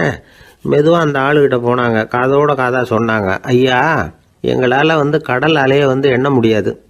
தினமும் எங்களால் முடிஞ்சதை உங்களுக்கு பணமாக கொடுத்துட்றோம். நீங்கள் தான் ராஜா கிட்ட சிபாரிசு பண்ணி நாங்கள் தொடர்ந்து மீன் பிடிக்கிறதுக்கு அனுமதி வாங்கி கொடுக்கணும் அப்படின்னு வேண்டிக்கிட்டாங்க. பணம் தினமும் வந்து சேர ஆரம்பிச்சுட்டுது. பதவியில் மற்ற பதவியோட இந்த பதவி எவ்வளவோ மேல் அப்படின்னு நினச்சிட்டான் அந்த ஆள். அது மட்டும் இல்லை, தயவு பண்ணி என்னை இந்த இடத்த விட்டு மாற்றி விடாதீங்க சார் அப்படின்னு வேற கேட்க ஆரம்பிச்சிட்டானா. கிபி 1078 வருஷம் மார்ச் மாதம் 19ஆம் தேதி திங்கட்கிழமை அதிகாலை நேரம் ஒரு குழந்தை பிறந்தது. எங்க தெரியுமா? காஸ்பியன் கடலுக்கு தெற்கே பாரசீக மொழி வழங்கிய தபரிஸ்தான் மாநிலத்துல ஜீலான்கிற புனித நகர், அதோட புறநகர் பகுதியில உள்ள நீப்புங்கிற ஊர்ல தான் அந்த குழந்தை பிறந்தது. அந்த இடம் இப்போ ரஷ்யாவில் இருக்கு. அந்த குழந்தை யாருன்னு நினைக்கிறீங்க? அதுதான் முஹித்தீன் பெருமான், ஆன்மீக சாதனைகள் புரிந்த மகான் முஹித்தீன் ஆண்டகை. தன்னுடைய 18வது வயசுல உயர்கல்விக்காக ஜீலான் நகரத்தை விட்டு பகுதாத் நகரத்துக்கு புறப்பட்டு போறார். இளம் பிராயம் தானே, அதனால துணைக்கு ஒரு வர்த்தக கூட்டத்தோட சேர்ந்து போயிட்டு இருக்கிறார். ரொம்ப தூரம் போகணும். ஒவ்வொரு இடமா தங்கி தங்கி போயிட்டு இருக்கிறாங்க. ஒரு இடத்துல ஒரு கொள்ளை கூட்டம் பயங்கரமான ஆயுதங்களோட அவங்கள வழிமறிச்சுட்டுது. அந்த வர்த்தக கூட்டம் வச்சிருந்த பொருள்களை எல்லாம் அவங்க பறிச்சு விடுறாங்க. இவங்களும் பயந்துகிட்டு இருந்தது எல்லாத்தையும் அவங்க கிட்ட கொடுத்துடுறாங்க. முஹித்தீன் ஆண்டகை மட்டும் இதையெல்லாம் பார்த்துக்கிட்டு தனியா ஒதுங்கி நிக்கிறார். ஒரு 18 வயசு பையன் மட்டும் இப்படி தனியா அநாத சிறுவன் மாதிரி நின்றுட்டு இருக்கிறத அந்த கொள்ளை கூட்டத்தில் இருந்த ஒருத்தன் பாக்குறான். கிட்ட நெருங்கி வர்றான். அலட்சியமாவும் கிண்டலாவும் உங்ககிட்ட ஏதாவது இருக்குதா அப்படின்னு கேக்குறான். இவங்கிட்ட என்ன இருக்க போகுது அப்படிங்கிற நம்பிக்கையில அவன் அப்படி கேக்குறான். உடனே இவரு இருக்குதே, என்கிட்ட 40 தீனார் இருக்கு அப்படிங்கிறார். இப்படி சொல்லியும் அந்த கொள்ளைக்காரனுக்கு நம்பிக்கை வரல. என்னிடம் விளையாடாத, பொய் சொல்லாத, உண்மையை சொல்லு அப்படிங்கிறான் அவன். உண்மையை தான் சொல்றேன், என்கிட்ட 40 தீனார் இருக்கு அப்படிங்கிறார் இவர். எங்க வச்சிருக்கிற அப்படின்னு கேக்குறான். சட்டையின் விழாப்புறத்துல உள்ள பகுதியில அதை வச்சு தச்சிருக்கிறாங்க அப்படின்னு உண்மையை சொல்றார். உடனே கொள்ளை கூட்ட தலைவன் அதை கத்தியால கீறிப்பார் அப்படின்னு உத்தரவு போடுறான். அந்த சட்டையை கிழிக்கிறாங்க. உள்ள இருந்து 40 பொற்காசுகளும் பொல பொலன்னு கீழே கொட்டுச்சு. அதை பார்த்த உடனே அந்த கொள்ளை கூட்ட தலைவன் மலைச்சு போய் நின்னுட்டான். காசை பார்த்துட்டு அவன் மலைச்சு போல, பொய் பேசாத அந்த பையனோட நேர்மையை பார்த்துட்டு அவன் அப்படி நின்னான். மெதுவா அந்த பையன் கிட்ட வந்தான். ஏன்பா, நீ என்ன பணக்கார குடும்பமா அப்படின்னு கேட்டான். அப்படிலாம் இல்ல, எனக்கு அப்பா இல்ல, அம்மா மட்டும்தான் உண்டு. எங்க அப்பா எனக்குன்னு விட்டு போன சொத்தே இந்த 40 தீனார் தான் அப்படின்னாரு இவர். அப்படி இருந்துமா உண்மை பேசணும்னு ஆசைப்பட்டேன். என்கிட்ட ஒண்ணும் இல்லைன்னு ஒரு வார்த்தை சொன்ன உன்னை விட்டுருப்போமே அப்படின்னா அவன். அப்படி இல்லைங்க, நான் இறைவன் திருநாமத்தை அறியக்கூடிய கல்வி ஞானத்துக்காக இப்ப போயிட்டு இருக்கிறேன். இறைவன் திருநாமத்தை உச்சரிக்க வேண்டிய நாவால பொய் பேசக்கூடாதுன்னு எங்க அம்மா சொல்லியிருக்கிறாங்க. அதனால நான் எப்பவுமே பொய் சொல்ல மாட்டேன் அப்படின்னு என்னுடைய தாய்க்கு வாக்கு கொடுத்திருக்கிறேன் அப்படின்னார் அவர். முஹித்தீன் பெருமான் வார்த்தைகளை கேட்ட அந்த கொள்ளையர்கள் மனம் திருந்தி நல்லவங்களா ஆயிடுறாங்க. அந்த கொள்ளையர் தலைவன் பிற்காலத்துல ஒரு பெரிய மகான் ஆயிடுறார். பெரியவர்கள் வாழ்க்கையில நடக்கிற இது மாதிரி சம்பவங்கள் தான் நாம நல்ல விதமா வாழறதுக்கு துணையா இருக்கும். அந்த காலத்துல கொள்ளையர்களே பெரியவங்க செயலை பார்த்து மனம் திருந்தி இருக்கிறாங்க. இந்த காலத்துல யார் இப்படி இருக்கிறா? இந்த காலத்துல மகான் ஒருத்தரை பார்த்தேன், எனக்கு வேண்டியப்பட்ட மகான். ஏங்க, நீங்களும் மகான் ஆகிறதுக்கு முன்னாடி கொள்ளை இருந்தீங்களா அப்படின்னு கேட்டேன். அவர் மெதுவா கண்ணை திறந்து என்ன நிமிர்ந்து பார்த்தார். அப்படி இல்லப்பா, நான் கொள்ளை அடிக்கிறதுக்காகத்தான் மகானாவே ஆகி இருக்கிறேன் அப்படின்னு சொல்லிவிட்டு மறுபடியும் கண்ணை மூடிட்டார். 21ஆம் வருஷம் செப்டம்பர் மாசம் 22ஆம் தேதி மதுரை மேலமாசி வீதியில உள்ள ஒரு வீடு. அங்க அன்னைக்கு நடந்த ஒரு அற்புத நிகழ்ச்சி பின்னாடி உலக மக்களை எல்லாம் ஆச்சரியப்பட வச்சுது. இந்திய வரலாற்றிலேயே அது ஒரு முக்கியமான நிகழ்ச்சி. உலக மக்கள் கவனமெல்லாம் காந்திஜியின் பக்கம் திரும்புறதுக்கு காரணமா இருந்த நிகழ்ச்சி அது. கதர் துணி பிரச்சாரத்துக்காக காந்திஜி மதுரைக்கு வந்திருந்தார். சென்னை துணி வணிகர் சங்கத்தின் துணைத் தலைவர் ஒருத்தர் இருந்தார், ராம்ஜி கல்யாண் சேட்ஜி. அவருடைய வீடு மதுரை மேலமாசி வீதியில் இருந்தது. அந்த வீட்டில் தான் காந்திஜி தங்கியிருந்தார். அப்போது வயலுக்கு போகிற உழவர்கள்லாம் சின்ன சின்ன துண்டை இடுப்புல கட்டிக்கிட்டு கலப்பையை தூக்கிக்கிட்டு தெருவில் நடந்து போகிறத கவனிச்சார். ஏற்கனவே சேலத்துக்கு தெற்க பல பகுதிகளில் ஆண்களும் பெண்களும் அறகுறை ஆடைகளோட உழைச்சிக்கிட்டு இருக்கிறத கண்ணால் கண்டிருக்கிறார் அவர். இந்தியரின் சராசரி உடை இவ்வளவுதான் அப்படிங்கிறத புரிஞ்சுக்கிட்டார். மனசை என்னவோ பண்ணியிருக்குது. ராத்திரி பூரா அதை பற்றியே யோசனை. 22/9/21 வியாழக்கிழமை காலையில் காந்திஜி எழுந்திருக்கிறார். அவர் கூட தங்கியிருந்தவங்களையெல்லாம் பார்த்து சொன்னார், இன்னையிலிருந்து அறையில் முழு அகலத்துண்டு தான் கட்டுவேன். குளிர் அதிகமாக உள்ள காலங்களில் மட்டும் போர்வை ஒன்றும் உபயோகப்படுத்துவேன். மற்றபடி மேலங்கியோ குல்லாவோ எதுவும் போட்டுக்க மாட்டேன். தற்காலிகமாக இந்த ஏற்பாட்டை 1 மாதத்துக்கு ஏற்றுக்குவேன். அதுக்கு பிறகு உசிதம் போல எண்ணி பார்த்து முடிவு பண்ணுவேன் அப்படின்னார். அவருடைய குரல் உறுதியாக இருந்துதான்.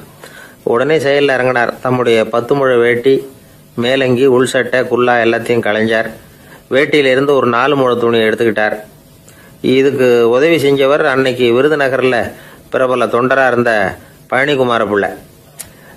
வெட்டி எடுத்த துண்டை நீள வாக்கில் ரெட்டையாக மடித்தார். அதை இடுப்பில் துண்டு மாதிரி கட்டிக்கிட்டாரு. தலையில் சின்ன உச்சி குடுமி, அறையில் சின்ன துண்டு. அண்ணல் காந்தி ஆண்டி கோலத்தில் காட்சி அளிக்கிறார். கூட இருந்தவங்கள பார்த்து காரைக்குடிக்கு புறப்படலாமே அப்படின்னார். அவர் நண்பர்களும் சீடர்களும் திகைச்சு போய் நிற்கிறாங்க. இந்த விரதம் நிரந்தரமாக ஆயிடுமோங்கிற பயம் அவங்களுக்கு. எப்படியோ இந்த விவரம் ராஜாஜிக்கும் அன்னைக்கு பிரபலமாக விளங்கின தேசபக்தர் டாக்டர் டிஎஸ்எஸ் ராஜனுக்கும் எட்டுச்சு. உடனே 2 பேரும் ஓடி வந்தாங்க.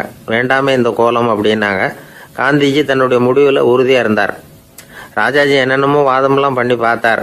உங்களுடைய வாதத்துக்கு என்னால் பதில் சொல்ல முடியல, இருந்தாலும் நான் செய்கிறது தான் சரிங்கிறதுல எனக்கு சந்தேகம் இல்லை. இன்னைக்கு அதிகாலை 3 மணி இருக்கும். நான் ஓரளவு விழிச்சுக்கிட்டேன். அதாவது உறக்கமும் விழிப்புமா இருந்த நிலையில எனக்கு இந்த எண்ணம் உண்டாச்சு.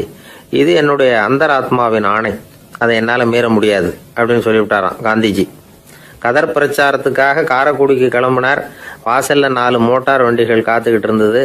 வீதியில 2 பக்கமும் ஜனங்கள். காந்திஜி இடுப்பு துணியோட மோட்டார் வண்டியில ஏறினார்.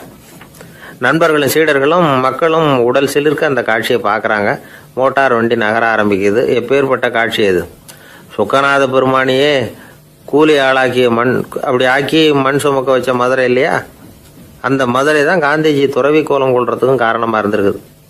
இது இன்னைக்கு எத்தனை பேருக்கு தெரியும்? ஒரு தடவை காந்திஜி நேருவும் சுற்றுப்பயணம் செஞ்சாங்களாம்.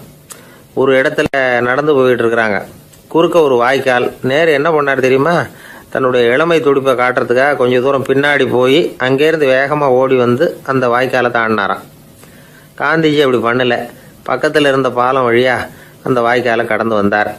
நேரு காந்திஜியை பார்த்து சிரிச்சுக்கிட்டே, என்ன மாதிரி நீங்களும் தாண்டி இருக்கலாமே அப்படின்னாராம்.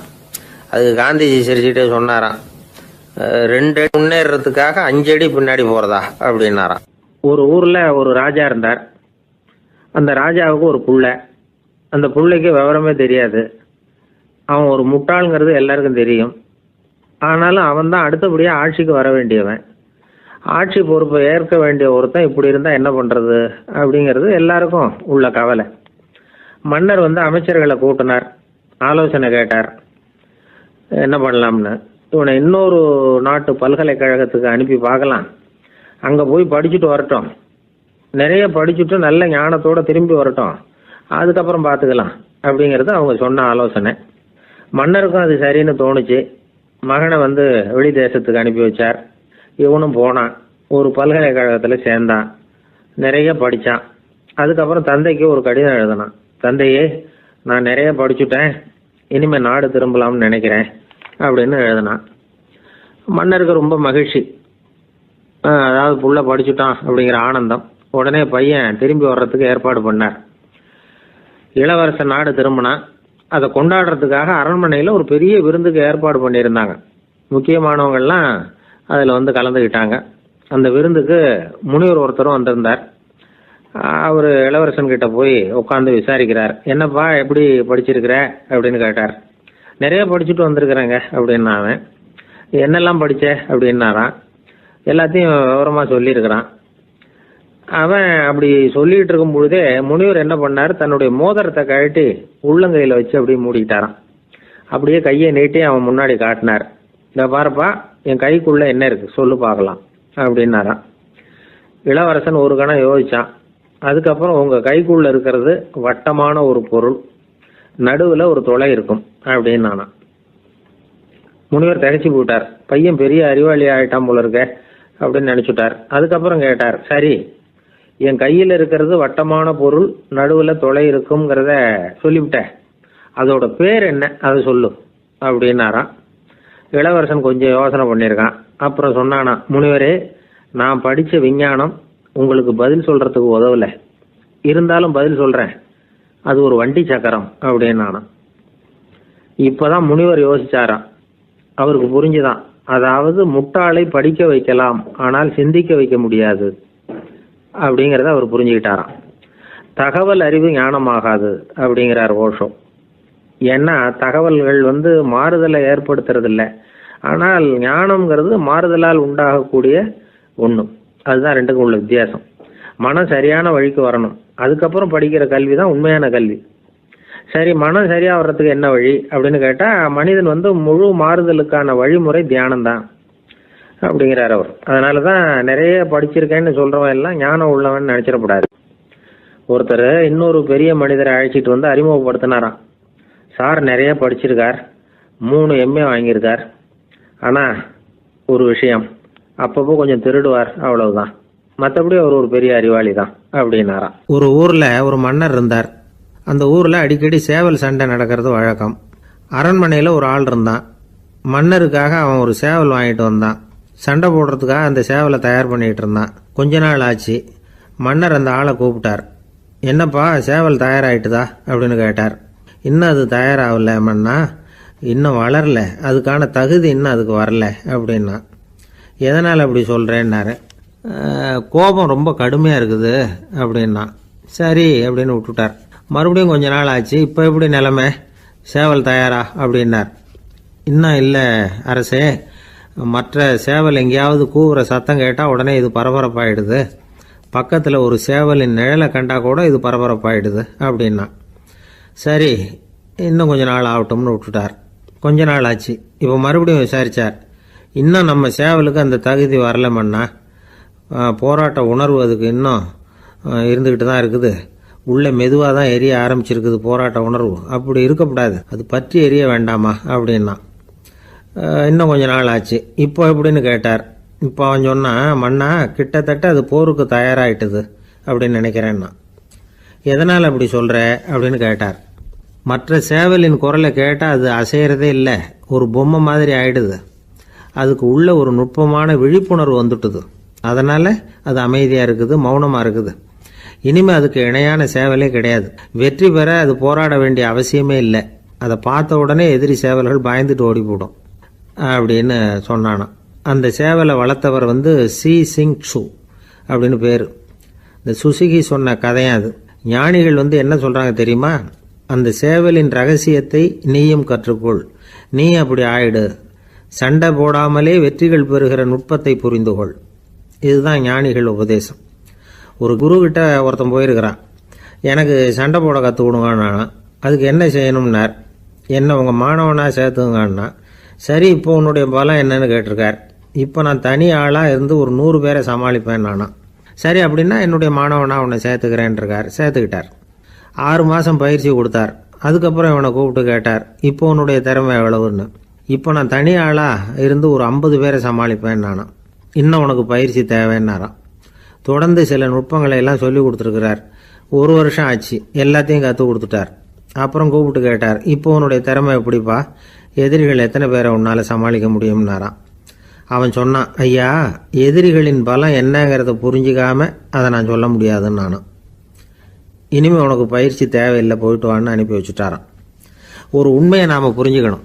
அதாவது அடிக்கிறதுக்கு நமக்கு துணிச்சல் தேவையில்லை, அடிக்காமல் இருக்கிறதுக்கு தான் துணிச்சல் தேவை. அடித்தா திருப்பி அடிக்கிறவன் மன உறுதி உள்ளவன் இல்லை, அடித்தா திருப்பி அடிக்காமல் இருக்கிறான் பாருங்க, அவன் தான் மன உறுதி உள்ளவன். ஒருத்தன் தலை திரிக்க வேகமாக ஓடிக்கிட்டு இருந்தானா, எங்கடா ஓடுற அப்படின்னா, எதுக்க வந்தவன், ஒரு சண்டையை நிறுத்தத்தான் இப்படி ஓடுறேன் அப்படின்ட்டுருக்கான். யாருக்கும் சண்டை, எனக்கும் இன்னொரு ஆளுக்கும் சண்டை அப்படின்னானா அவன். எது ரொம்பவும் கஷ்டமான காரியம் அப்படின்னு கேட்டார் ஒருத்தர். ஒருத்தருக்கு ஒருத்தர் சண்டை போடாமல் இருக்கிறது தான் ரொம்ப கஷ்டமான காரியம் அப்படின்னு தோணுது. ஒரு நாட்டுக்கும் இன்னொரு நாட்டுக்கும் சண்டை, நாட்டுக்குள்ளேயே ஒரு குரூப்புக்கும் இன்னொரு குரூப்புக்கும் சண்டை. ஏன் சண்டை போட்டுக்கிறீங்கன்னு கேட்டு பாருங்கள். நாங்கள் சமாதானத்துக்காக தான் சண்டை போட்டுக்கிறோம் அப்படிம்பாங்க. வாழறதுக்காக பிறந்த மனுஷன் லட்சியத்துக்காக உயிரை விட தயார் அப்படின்னு சொல்லிகிட்டு இருப்பான். அப்படி உயிரை விடுறவங்கள நாமளும் பாராட்டுவோம். ஆனால் ஒன்றுமில்லாத விஷயங்களுக்கெல்லாம் சண்டை போடுறவங்களெல்லாம், அப்படிப்பட்டவங்களையும் சரி உயிரை விடுறவங்களையும் சரி என்னென்னு சொல்கிறது, யுத்தங்களாலேயும் சண்டைகளாலேயும் நாம் அடையிறது என்னங்கிறது ஒரு பக்கம் இருக்கட்டும், இழக்கிறது என்ன தெரியுமா, ஏராளமான உயிர்கள். ரத்தம் சிந்துறதுக்கு நான் தயார் அப்படின்னு மார்தட்டி சொல்லலாம். ஆனால் ரத்தம் சிந்தினா உயிர் காத்துக்கிட்டு இருக்க தயார் இல்லை. அதாவது உயிர் நமக்காக காத்துக்கிட்டு இருக்க தயார் இல்லை. இழக்கிற ரத்தத்தை ஈடுகட்டினா தான் உயிரை காப்பாற்ற முடியும். அதனால் இது சம்மந்தமாக ஆராய்ச்சி செய்கிற கட்டாயம் ஏற்பட்டு போச்சு. அதோட விளைவாக புதுசாக ஒன்றை கண்டுபிடிச்சிருக்கிறாங்க.